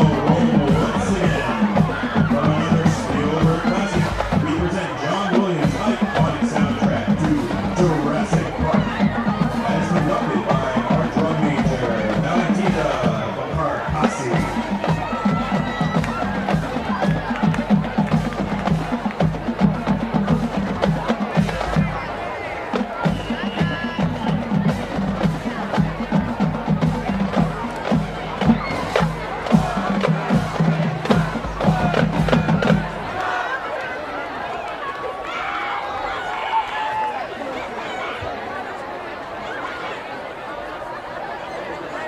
Ladies and gentlemen, please welcome our drum major, Valentina Vacarcasi.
meets box opposite Superman.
And finally, we dive into the universe of Indiana Jones with the intrepid Raiders Mark, the John Williams opposition that permeates the first hit of the franchise, Raiders of the Lost Ark.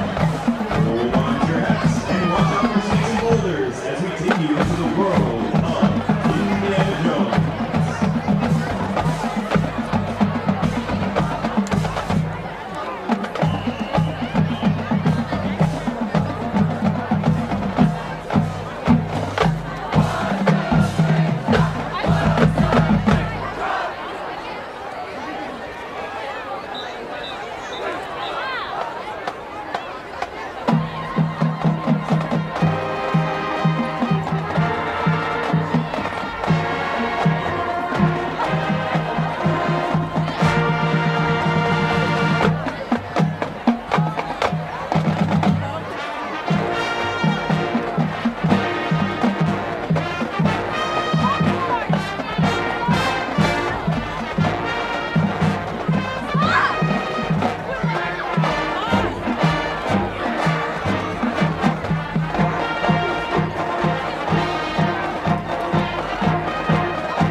The Ann Arbor Pioneer Marching Band.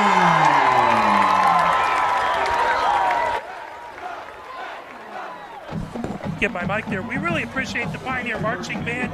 Fantastic job. And, being a kid of the 80s, that took me back. Lots of great John Williams stuff and fantastic scores. So nice job, Pioneer Marching Band. We appreciate that. Little high point here of the halftime, and hopefully get everyone's spirits a little bit further up on this Pioneer side, and hopefully we can see some positive things happen. Absolutely. I'm a little fired up myself, man. Just hear that. It's great for our players just go like the band played for us. Absolutely. love to see some action from the Pioneer boys in purple. You know, there's anything you can do, any scheme that's going to end up working, you want to put some points on the board. You want to go home not necessarily happy. You never want to go happy with a loss, right? I mean, if you can win, you can win, right? But at the same time, you got to go home with at least a little bit of information. You know, everything's a learning experience. Yes. If you can learn from your mistakes, your investments, and if you can just figure out, okay, this is how we can exploit this one player. This is a scheme, blocking scheme or a receiving scheme that works. Or if I want to blitz the mic here, blitz the wheel there, whatever football scheme you want to do, man. You meet Saline in the playoffs. You meet a team that runs a similar defensive or offensive scheme to Saline. You can be more prepared. So it seems like the Saline has been really good at the line of scrimmage, and Pioneer has had to. Their passing game has had to be really quick passes. They haven't had a lot of time to sit back and take a 5 or 7 step drop, or have some time to sit back there and shotgun. I mean, they kind of did at the beginning, though, if you remember. But then those are getting picked off a lot of the time. And I mean, when the DBs are just so good at just reading, doing their defensive back job, you got to resort to those quick passes, quick stints, or worse yet, runs on 3rd and long, like we've seen a few times. Again, we're just hoping for positive things. Not to, I mean, yes, we'd love a 49-point comeback, but you just want to see Pioneer make some things happen. Everyone back out, and again, they give them a 3-minute warm-up after things happen. So, and I know you were trying to think about what your coaches would tell you during a blowout, and it's tough. I'm sure you've blocked most of that out of your memory, but yeah, I really have, man. And it's like, I mean, I do coach flag football for my eighth graders and my middle schools rather. I don't really remember what was said. I mean, it's something you never even want to like really think about as a coach, because you spend 3 grueling hours in like 80-degree weather sometimes in these big old pads, these big old helmets, and to come here when it really matters in front of all your friends, and your friends are even bringing out the Vikings Brett Favre jersey for you. And it's like, and to get to show them this, I mean, it can feel really disappointing, but you got to have that goldfish mentality, right? You got to have the lasso, the Ted Lasso mentality. You got to have the brain of a goldfish, and 10-second memory. It's got to be. I don't have that, so I could never be a quarterback. Yeah, I obsess over things that happened to me 20 years ago. Same. Make a bad goldfish.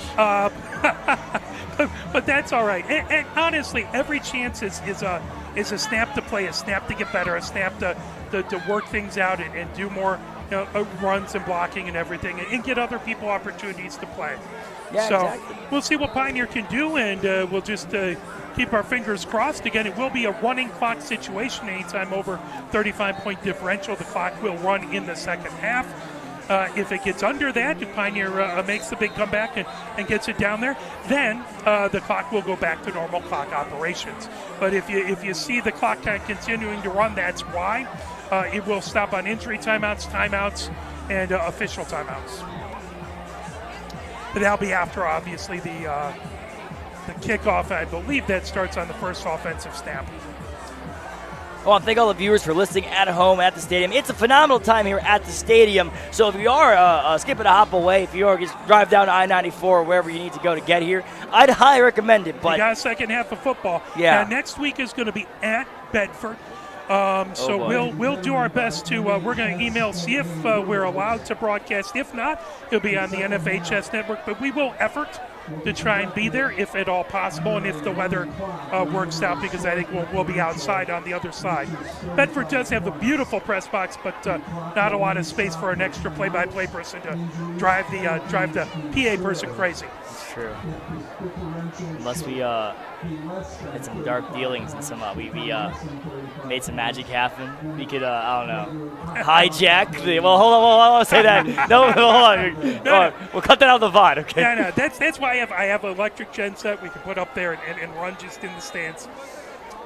Be surrounded by Pioneer fans at that point. So that's the good thing. We can get the all the thoughts from the 12th graders in the stands. Hey, Jim, what do you think of this? And it's just like some random incoherent screaming. Al Kakani back on the far side. Akram Farha back on the near side. 12 minutes up on the clock. Saline getting ready to kick off as, again, this is Katsanika. Sonica Gotta set the tone early. gets back. He's had a good leg, putting it back fairly deep, consistently kicking back around the 5. He'll kick it again, end over end kick. As that's grabbed by Al-Kakani. He'll come out to the 15, out to the 20. Al-Kakani trying the far side, and he gets snowed under as he got out to the 21-yard line and then met a wave of defenders. And 2 flags again, man. So the penalty flag, and there's another one flying. Dude. You just hope sometimes in loss, emotions can get a little high, and you just hope that everyone can keep a cool head and not let this devolve into anything. Especially when, I do remember one thing always said when you were down is that you have to remain professional. You can't act like children or little boys out there. You have to act like gentlemen.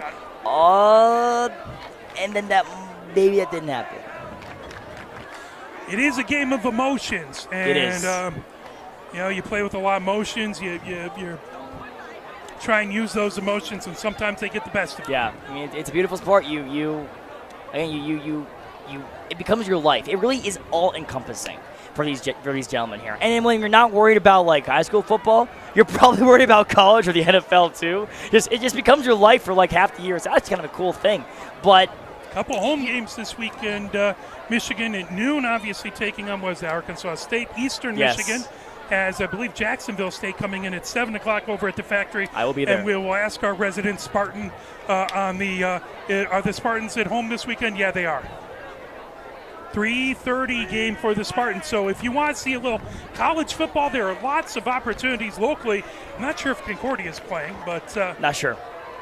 It's a nice stadium. AFC and others played over there a couple times. And Eastern Michigan lacrosse, before they folded, played over there, and that was nice. Too bad.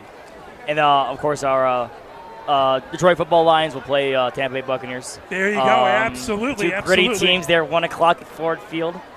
Got a few of my co-workers going to that game. Should be a fun one as well. The atmosphere of Ford Field nowadays. It's insane. It's like a movie. Yeah. I don't know, like when Bane blew up the Pittsburgh Stadium in Gotham City. It's like that, but just every play is just is screaming and it's loud and it's just awesome. One receiver to the left, that's Mazzago. One to the right, as that is Houseman under center. Casares, the lone back in the backfield.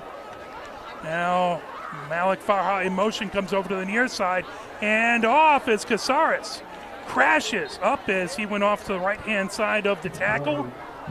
They'll give him a couple yards back over there. He'll get out just to the 14-yard line, so that'll be a gain of 3. Good little game. You love to see the motion being thrown. So much motion out of both these teams. Really love to see it. The more complex these kind of plays can go, that means the more the coaches really trust their players. When you really just have not a lot of motion, not a lot of complex schemes, it just means that these coaches don't trust their players. So when you still have at this point of the game, you still got people motioning out right. You still got these you still got these hard counts. You still got all that jazz. Good to know. Again, receiver to the left, receiver to the right.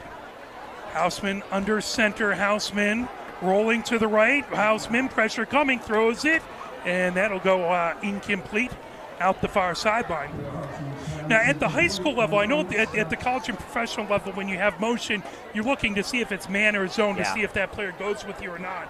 The same thing at the high school level as you're looking to see if it's man or zone coverage? Yeah, I'd say so. That's a lot of things. I also think is you just kind of want to implement motions just to get that in the head of the defensive coordinator. But it's like, if you call motion of 3 plays in a row and they're runs, maybe the 4th play in a row, the defense is like, that's the call, right? And so on that 4th time you show motion, it's a play action pass, and it gets the wrong blocking scheme in for the perhaps it can throw off the DBs or just make some more deception, as football is a sport of lies, we say. 3rd and 7 for Pioneer.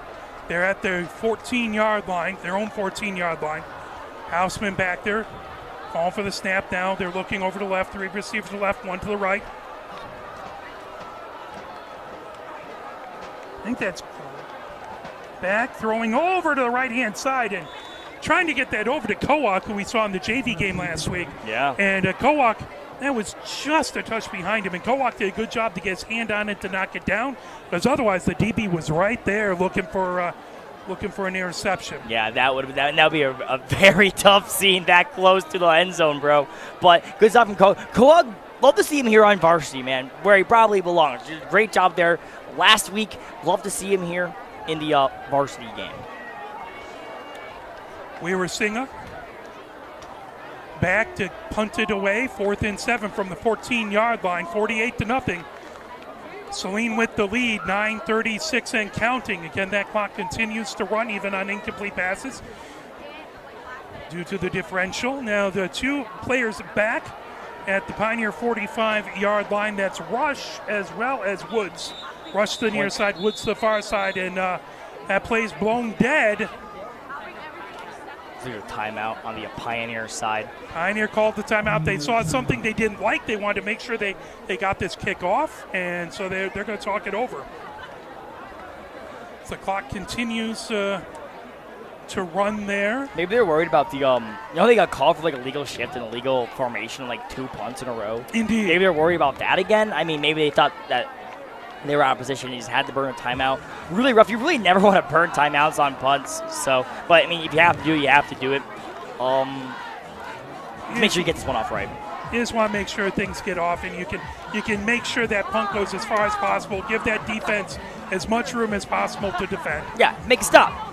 You gotta make a stop. Anything to do to help your boys in purple. Anything you can do it. You know, what's one timeout going to do at the end or at the grand scheme of things here? At this point, you're likely looking for next week. 48 points would be very funny if they were to overcome it, but not likely at this point in time. It would be amazing. Yeah. I'm not gonna count on it. Yeah. All right. No. Let's see. What's the betting line here? Although make a lot of money. Yeah, kicked away up high. Well, I know MLive's Greg Wycliffe had it a little closer game, but he did pick Saline to win, as he made some nice comments about Pioneer in his article previewing the week, but said Pioneer hasn't quite gotten to that Saline level, and unfortunately in the first half we did see that. Yeah, they're showing it. I mean, you know, the Saline level is a pretty high level. It is. As we've seen here, they've made very little of the simple mistakes that we've seen Pioneer make. They've made these phenomenal reads. Their quarterback into the car keys connection is crazy. It's really good, and certainly there's a lot to look at on film. How exactly are they beating you on these crossers? I think going into next week, that's what we got to look out. Carr still out there as they have 1st and 10 from their own 48-yard line. One receiver to the left, 2 to the right. Carr takes it, looking downfield. Carr, pressure coming. He rolls out of it to the right. Still Napier trying to get to him. Now Carr rolls over on the far side. Carr gets out, and he'll run for about 7 yards as he will get down to the 44-yard line. So Carr showing he has some wheels, not just an arm. And, boy, Napier was right back there, and just a block at the last second stopped that sack. Because Bro Carr thinks he's Lamar Jackson, and he might be. So, I mean, in that motion, he managed to make it happen. Yeah, the old the Russell Wilson, like back and forth play. Just anything you can do. I mean, making something out of nothing is really good to be able to do. Is he? You know if he's a senior or what? I believe he's a junior. A junior. Wow. 7:20 and counting. Taking it back, Carr, pressure, rolls over to the right. Carr throws downfield as that's caught and tackled right down at about the 43-yard line. Jan Sain was over there as that was a throw out to Bachrin.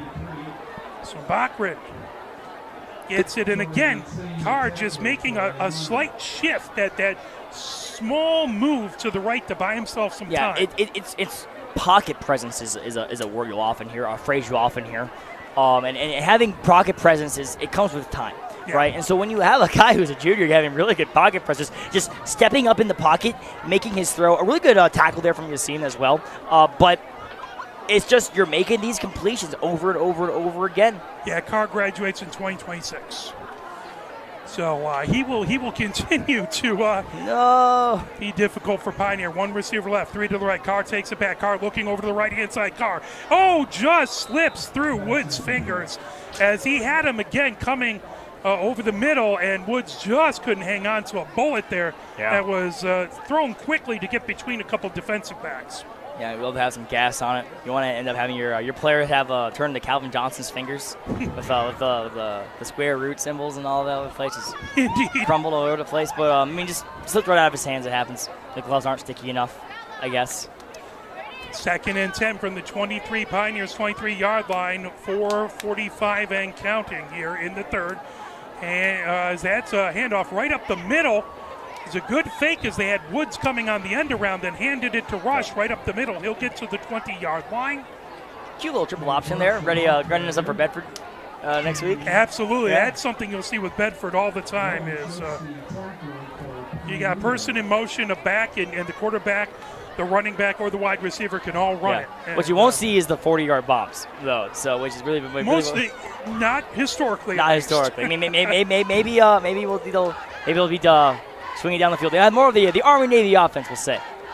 2nd and 4. Man in motion, taken by Carr, looking to the left. Now over the middle, Carr throws. Going down, did he catch it? They'll say he did. No, incomplete. He made a valiant effort going down as that was, trying to pull that out there, that was Abadi. Yeah, Abadi did a really good job of just trying to make that kind of possession catch, just to get control of the ball and to immediately ground yourself so you don't have room for anyone to punch it out. Just a little bit too, just a little bit got lost in the sauce a little bit. Dropped the ball, it happens. I love the effort though from the young man. Pioneer trying to get a stop here. Well, they're going to, now they're showing kick. And last time they showed kick, it turned it into a fake. So we will keep an eye again. That is, the holder is a body. And that time they kick it away. And that is no good. Just wide to the far side. It had the distance. And it didn't miss by much, but it missed to the far side. So, again, the Pioneer defense, I know you look up and see a 48-yard score, a 48-0 score, but the Pioneer defense has had moments where they've come up huge against this high-powered Saline offense. Yeah, emphasis on a high-powered, man. They're as we have seen, you can just fast forward the VOD like 10 minutes or like an hour. You'll probably see a breakaway run or an interception, right? So, I mean, when you can make anything happens, this is how you make up that, like, I mean, as we were mentioning earlier, the mentality, the mental aspect of it. Yep. The thing is, dude, we're not trash, because you're not. We saw that last week. That they're incredibly talented. It's just when you run into Hulk Hogan, I mean, and you can't beat them. You have to just everything you can do. It's the mentality of football. It's you see Juggernaut. David's losing to Goliath all the time. You see Goliath stop David. Again. I mean, we can go back to the goldfish mentality. You just next play up and. Lon getting warmed up on the sideline, but it is Houseman, I believe, still in at this point. Yeah. Yep, Houseman back in shotgun formation. Medzago close to the line of scrimmage on the left. 3 receivers tight to the line of scrimmage on the right. So everyone tight. Shotgun formation. Casares, the back in the backfield with Houseman. Houseman takes the snap, fakes the handoff, pitches it over to Malik Farha. Malik Farha cuts up, and he'll get out to about the 24-yard line as he did a good job of moving over and trying to cut right through.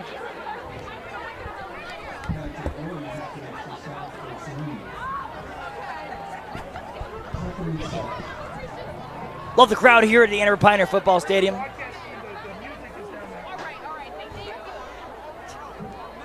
Do you take? I don't take song requests. Do you?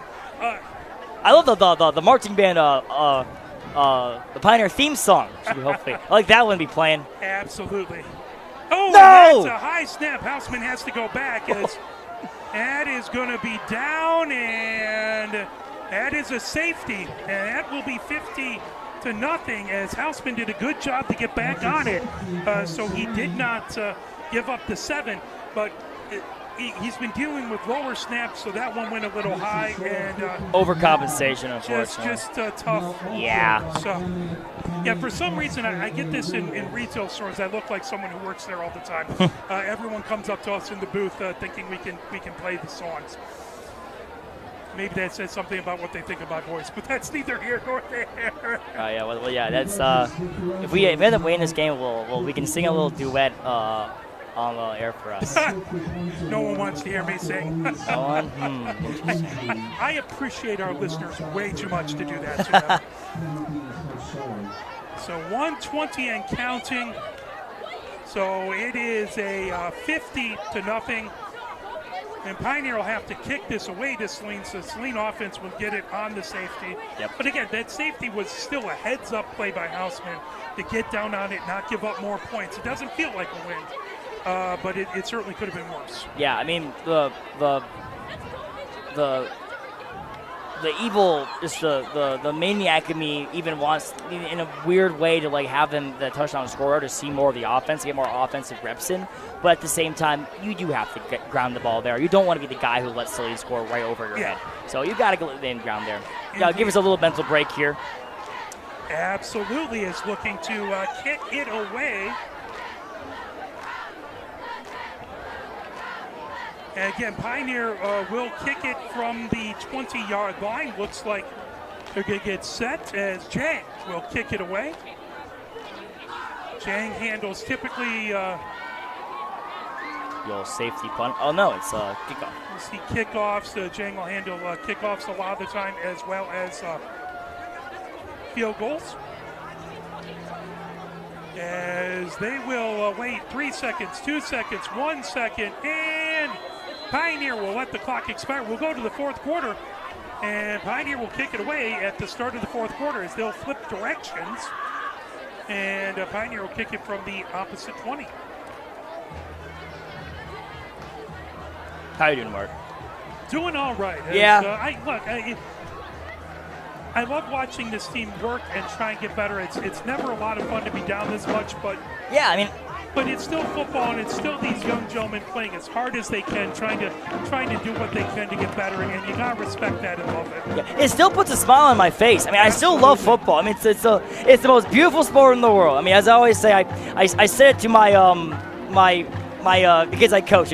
If football was a woman, she'd be a very beautiful woman, and I would marry her because it's just beautiful. It's just an awesome sport, and it's just an honor to be able to just to be a part of the show, right? Whether you are, because like when you leave high school, I mean, you can leave that aside, you go to university, but still be able to have that connection with your high school, with your classmates, with your teammates. It's a really special thing. Here comes the kick from Jang. Jang puts his right foot into it high, end over end kick. And it's grabbed over on the far side, trying to come down. Oh, no. Out to the 50, out to the 40, and a good tackle there. As that was Jang who kicked it, who got the tackle. As that was a run out there by Parrish. See some more laundry on the floor. Yeah, thrown down there. As that looks like a dead ball foul. And again, you know that every game won't go your way, so you know you're going to have some bumps in the road, and that's when you can learn the most. Is when things don't go your way. Yeah, I mean, looking back at my life, I think I've learned a whole lot more about myself when I lose things, or when I struggle, or when I fail, than when I succeed. Because like what I learn when I'm good at something is like, oh yeah, I'm the best in the world, I'm awesome at this. But when you fail something, your ego gets smacked in the head. You like, hold on, it brings you down to earth. Clock counting, under 10 minutes left to go here, as it's down to 9:55. Pioneers made some substitutions out there. So ball all the way back to the 40-yard line. So Saline will have it first and 10 from the 40, 50-0. Saline with the lead.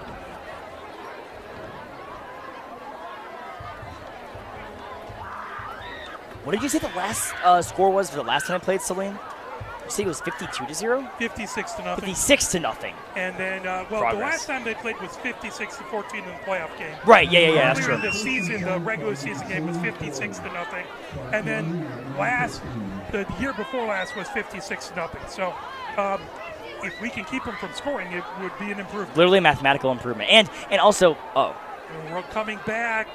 As there's a throw out to the 49-yard line. The penalty flag flies in on the near side. So many penalty markers. Looks like there's a legal man downfield. So the line judge on the near side is indicating. That was Quine in there, quarterback, by the way. Throw to fit him. Looks like Carr's day is done, and as it should be. Did a No, phenomenal you don't job want to get today. him hurt. You don't No. That's like crashing your Ferrari. Yeah, of I a am car. sure Klein is a fantastic. Oh, yeah, quarterback, of course. You do not want to. You don't want to lose that gentleman there. Crash Ferrari. To go back to what I was saying earlier, yesterday JV lost by a point, right, to Saline. Absolutely. Right, and that's unfathomable in my time. You always get bodied by Saline. So that's the literal best improvement we've seen in a while. So think back to next year. What have we got coming up? Klein has it as Klein will hand off to the right-hand side and tackle down there. Solid was back there. As that was a handoff to Rodriguez on the carry. So Klein and Rodriguez back there. That is third and, looks like they got third and 10. Now back to the 40. See a lot of unfamiliar numbers out there on both of the teams. So to see you getting the young guns some reps. Two receivers to the left, one to the right. Klein takes it. Klein rolls to his left. Klein looking downfield. Pressure coming. Klein trying to sneak out of it. And he is taken down right at the 34-yard line. Is Greg, a name we called a lot in the JV game last week. Greg gets a big tackle there. And good job to stop Saline by Greg there. Still a euphoric feeling. Even when you get a sack like this late in the game, still euphoric. Can't lie. Absolutely. Clock now coming down to 7 minutes. That's 4th and 16 from the 34-yard line. Saline set to, we would assume, kick it away. Looks like that's what they're going to do as Sonica out to kick it away.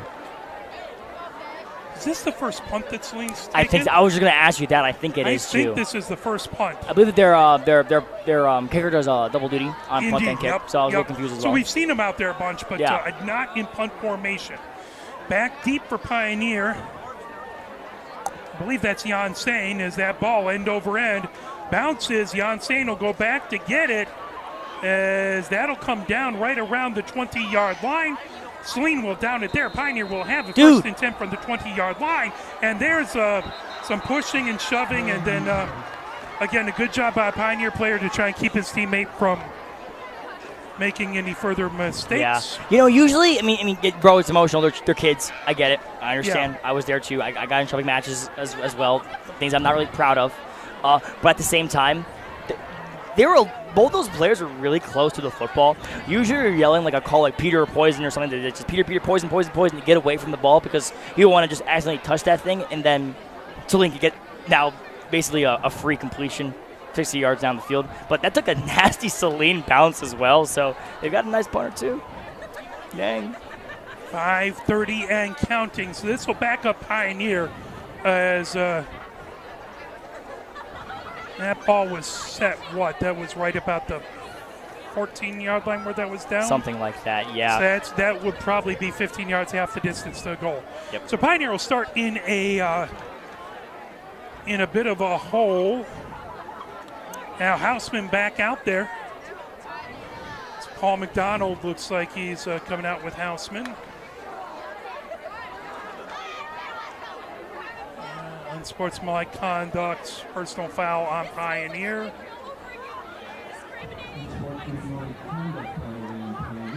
So 1st and 10 for Pioneer, but that's going to take them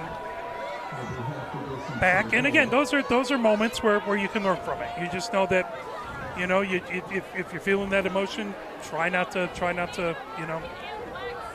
Yeah, it goes without saying. Let that boil over. Yeah, it happens, and it shouldn't. It's never fun to have that score on the scoreboard. Yeah, but it's also never acceptable to really act like that. As I mentioned, it happens to the best of us. I've gotten physical with people like that. It's just it does bring football brings the best out of people, but also the worst, unfortunately. Houseman under center.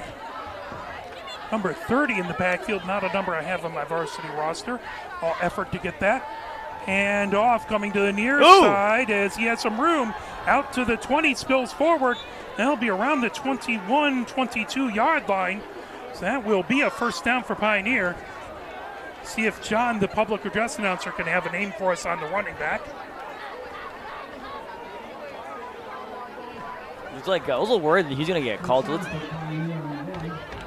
he emoted right in his face, like pointed his fingers for like the first down sign. A little worried that they were gonna get called for unsportsmanlike conduct in there too. I mean, the emotions getting to them. Only 3.5 minutes left here.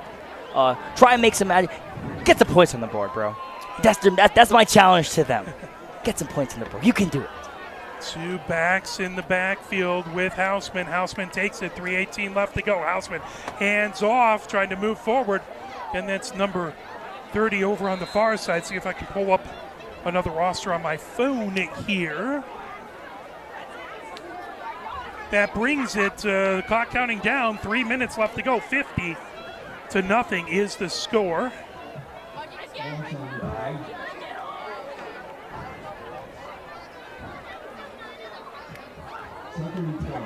That's going to bring up 2nd and 12 for Pioneer. Loss of 2 on that play. We're counting down to 2:40.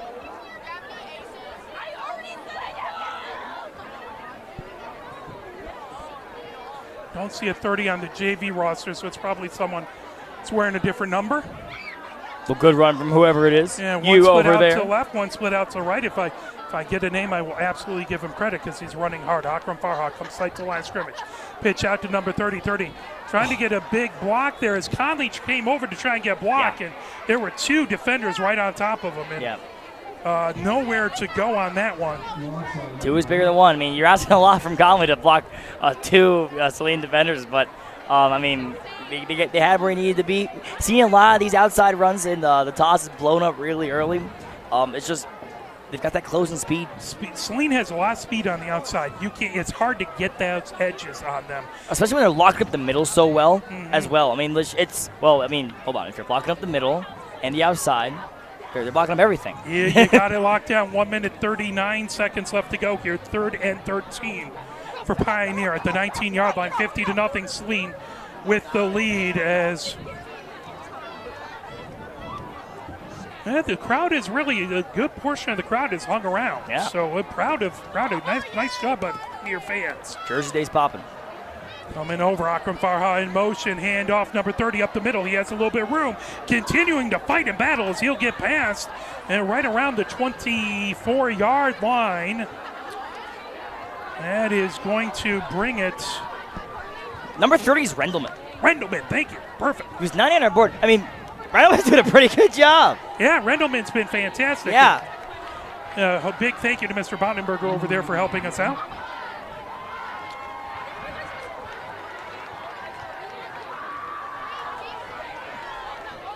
.43 seconds left to go. 4th and 8. Pioneers, I'm assuming they're just going to let this run down as much as possible. And touchdown, though. Imagine. Rendleman could break free. 2 receivers to the left. Fake the handoff to Rendleman. Houseman rolling to the left. Houseman throws down the far side. Houseman, is that caught? That is a catch. And that is a great grab back out there by Lowenšiš. Touchdown, though? So Lowenšiš gets it. Well, it's going to be hard. 13 seconds left to go here. Do you remember what it feels like to score? I want to feel that again. I want to feel the joy in my heart. Come on, Pioneer, you can do it. Wait. At this point, 3 seconds, 2 seconds. I believe discretion is going to get the better of valor. And again, statistical improvement, 6-point improvement from last season. Literally improvement. And as much as that doesn't feel like anything, hopefully you can take some good things away from this game and you can get ready for Bedford next week. And you can have some faith that defense, I know, 50-0, but the defense had some good moments in this game versus a very tough Saline. Yeah, and it goes to say, like, what would happen if the starting quarterback was in there? You really always want to be at your best, and I think that the quarterback did a pretty good job given what he was tasked to do. Yeah, Houseman was in a tough situation. Yeah. He played as well as he could possibly. Made the most that Houseman did. You clean it up. You go to the film room. You give yourself 24 hours. That's what always the Coach Bellers would always like to say that. Give yourself 24 hours to feel bad or to even feel good. The moment that clock strikes 24 hours and 1 second, you forget about it and you're moving on to Bedford, baby. So the best tradition in all of sports, the post-game handshake. We want to thank everyone for watching, our camera people, as we have Cooper and Kenny on camera, as well as James Wiseman. Our director is Mike Butler, Ryan Williams on color, and my name is Mark Wiseman. It is a privilege to do this with you, and we'll be back next week with lots of great sports action. And again, Pioneer will be at Bedford next week on Friday, and we'll see if we can do that. Fingers crossed. We'll reach out to Bedford and hope that the weather is good as well. Thank you, everyone. Have a fantastic rest of your evening and a great weekend, everybody.